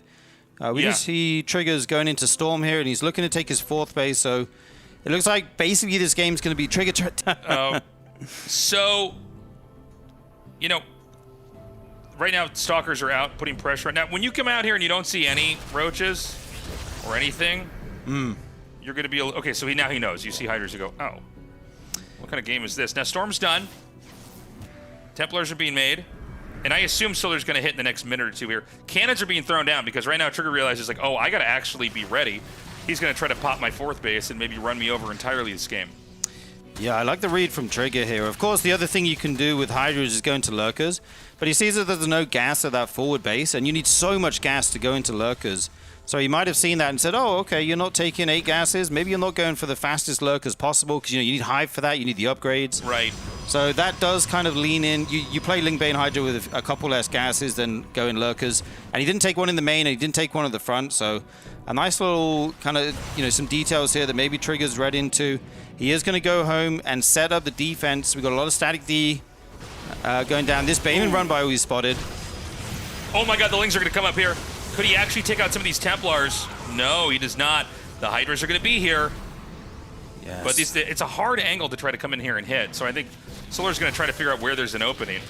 Yeah, I mean, I think you have to hit more than one angle. If you go everything through one choke into stasis traps and storms, you are going to lose. So I'd love to see him split up the army a little bit. We do see some units going to the natural here. There's actually a ton of Banelings. Going to try and get on top of these High Templar or the Mineral Line. Actually ends up getting neither, but he's having more success over this side. Yeah, it's a lot of damage over here. I mean, right now the army is kind of behind the Nexus, so I don't even know if this can be saved. He's going to try to come back. This is, if he's going to do it, it has to be in this moment. Nice storms here on the Hydras. More Lings are going to come in here to tank.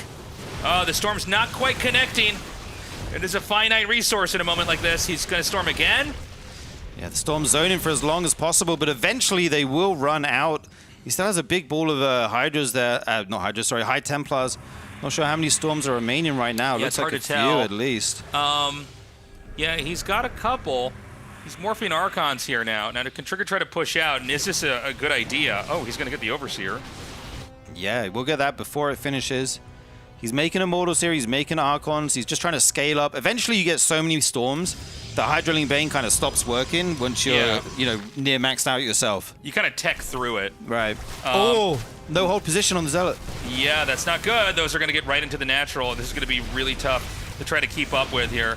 The Lings are doing a decent amount of damage. He's going to pull some of the army away. Meanwhile, this allows Solar to try to come in here in this position. Solar with the spread looking really nice. Storm's coming down, but you're able to dodge them a lot more easily because they just last for so long. The Nexus very low on HP here. The Banes are going to come in, and the Stalkers have nowhere to go. Oh. Yeah, Solar finally finding the connections he needed. The probes evacuate. The base goes down.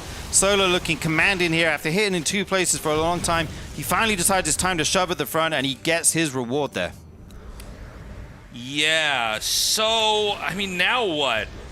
You know, at this point in time, you're in a lot of trouble here. You've lost that base. Lurker Tech is going down. He's trying to expand again. I don't think this is going to last.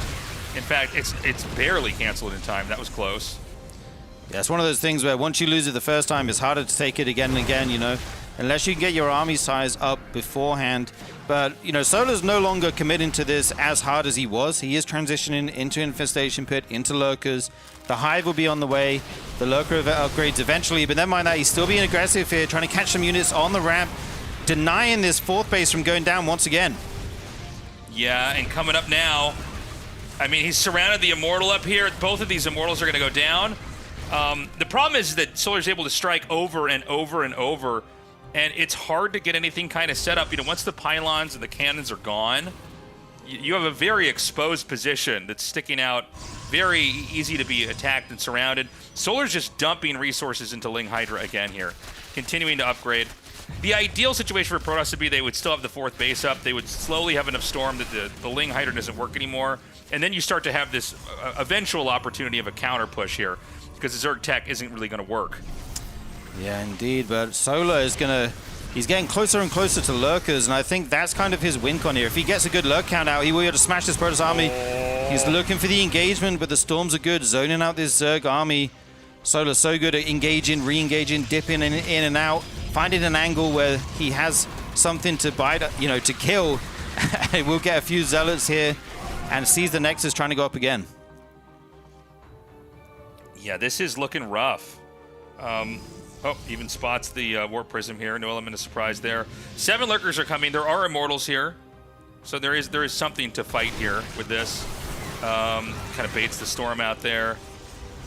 What is he doing? Is he going to run all okay? Kind of a weird moment with the Lings.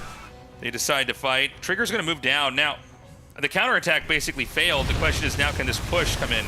I meant the counterattack for the Zerg failed, excuse me. This is the counterattack for the Protoss.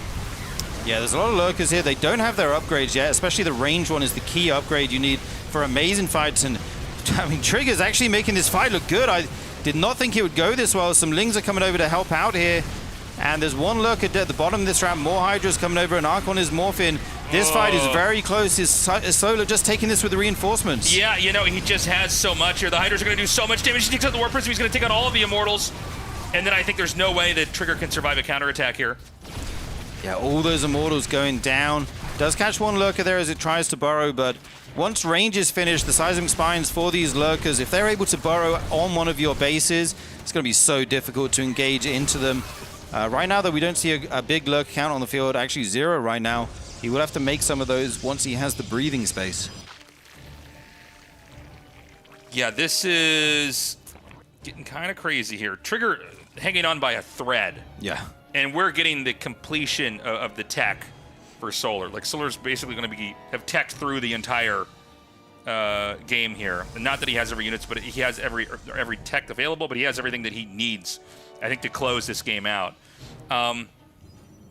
So the question is going to be, can Trigger hold this fourth base? It's all about the fourth base right now. If you don't have that, you don't have a future, and you got to tap out. That is correct. He actually needs a ton of storms here, walking up that ramp. No high ground vision. Maybe an Overseer with a Changeling or two would be nice here, just to see what's going on. There is one in the main. Getting a scout. I think at this point he's checking if he's actually transitioned into Stargate at all. Does he need to worry about Tempests? We can obviously see that is not the case. He's making 2 Immortals at a time. These units are forced to flee. There's actually a Nidus going down in the main as well. I can't believe that he's actually attacking out here. This is so crazy. Good save here with the Zealots, by the way. Oh, one Lurker gets out. That's so funny. Good luck. Yeah. Just sends him out. Hold position in the middle line. We'll take out a couple probes. Not too many, though. But this army of the Protoss in the middle of the map, I'm feeling a bit worried for it. Oh, man, the next Nidus might not be spotted. There's just enough little fires to put out here. Oh, my God. If that gets done, I think the whole main is going to get hollowed out. Yeah. Oh, my God. Oh, God. This is so bad. I mean, you can't attack up the ramp into those Lurkers, right? You're going to have to storm it or... Oh! This is insane. So many Lurkers getting huge shots there. The High Templar might just all go down in a minute. The kind of Meteor at the front weakening here and falling. The Immortals are going down. Okay, actually taking out some of these Lurkers. Storming his Observer and losing that. Still has one more in the mix. But how do you deal with this? I mean, I don't know that you do. I mean, the only way that I think...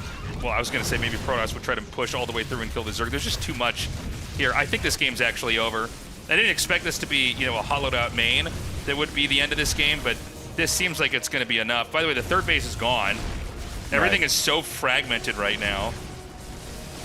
Dude, this one and more juking and jiving. Yeah. These Lurker shots. This Immortal just crab Micro dodging challenge. shots. Is that Slayer's Boxer controlling that Immortal? Oh my God.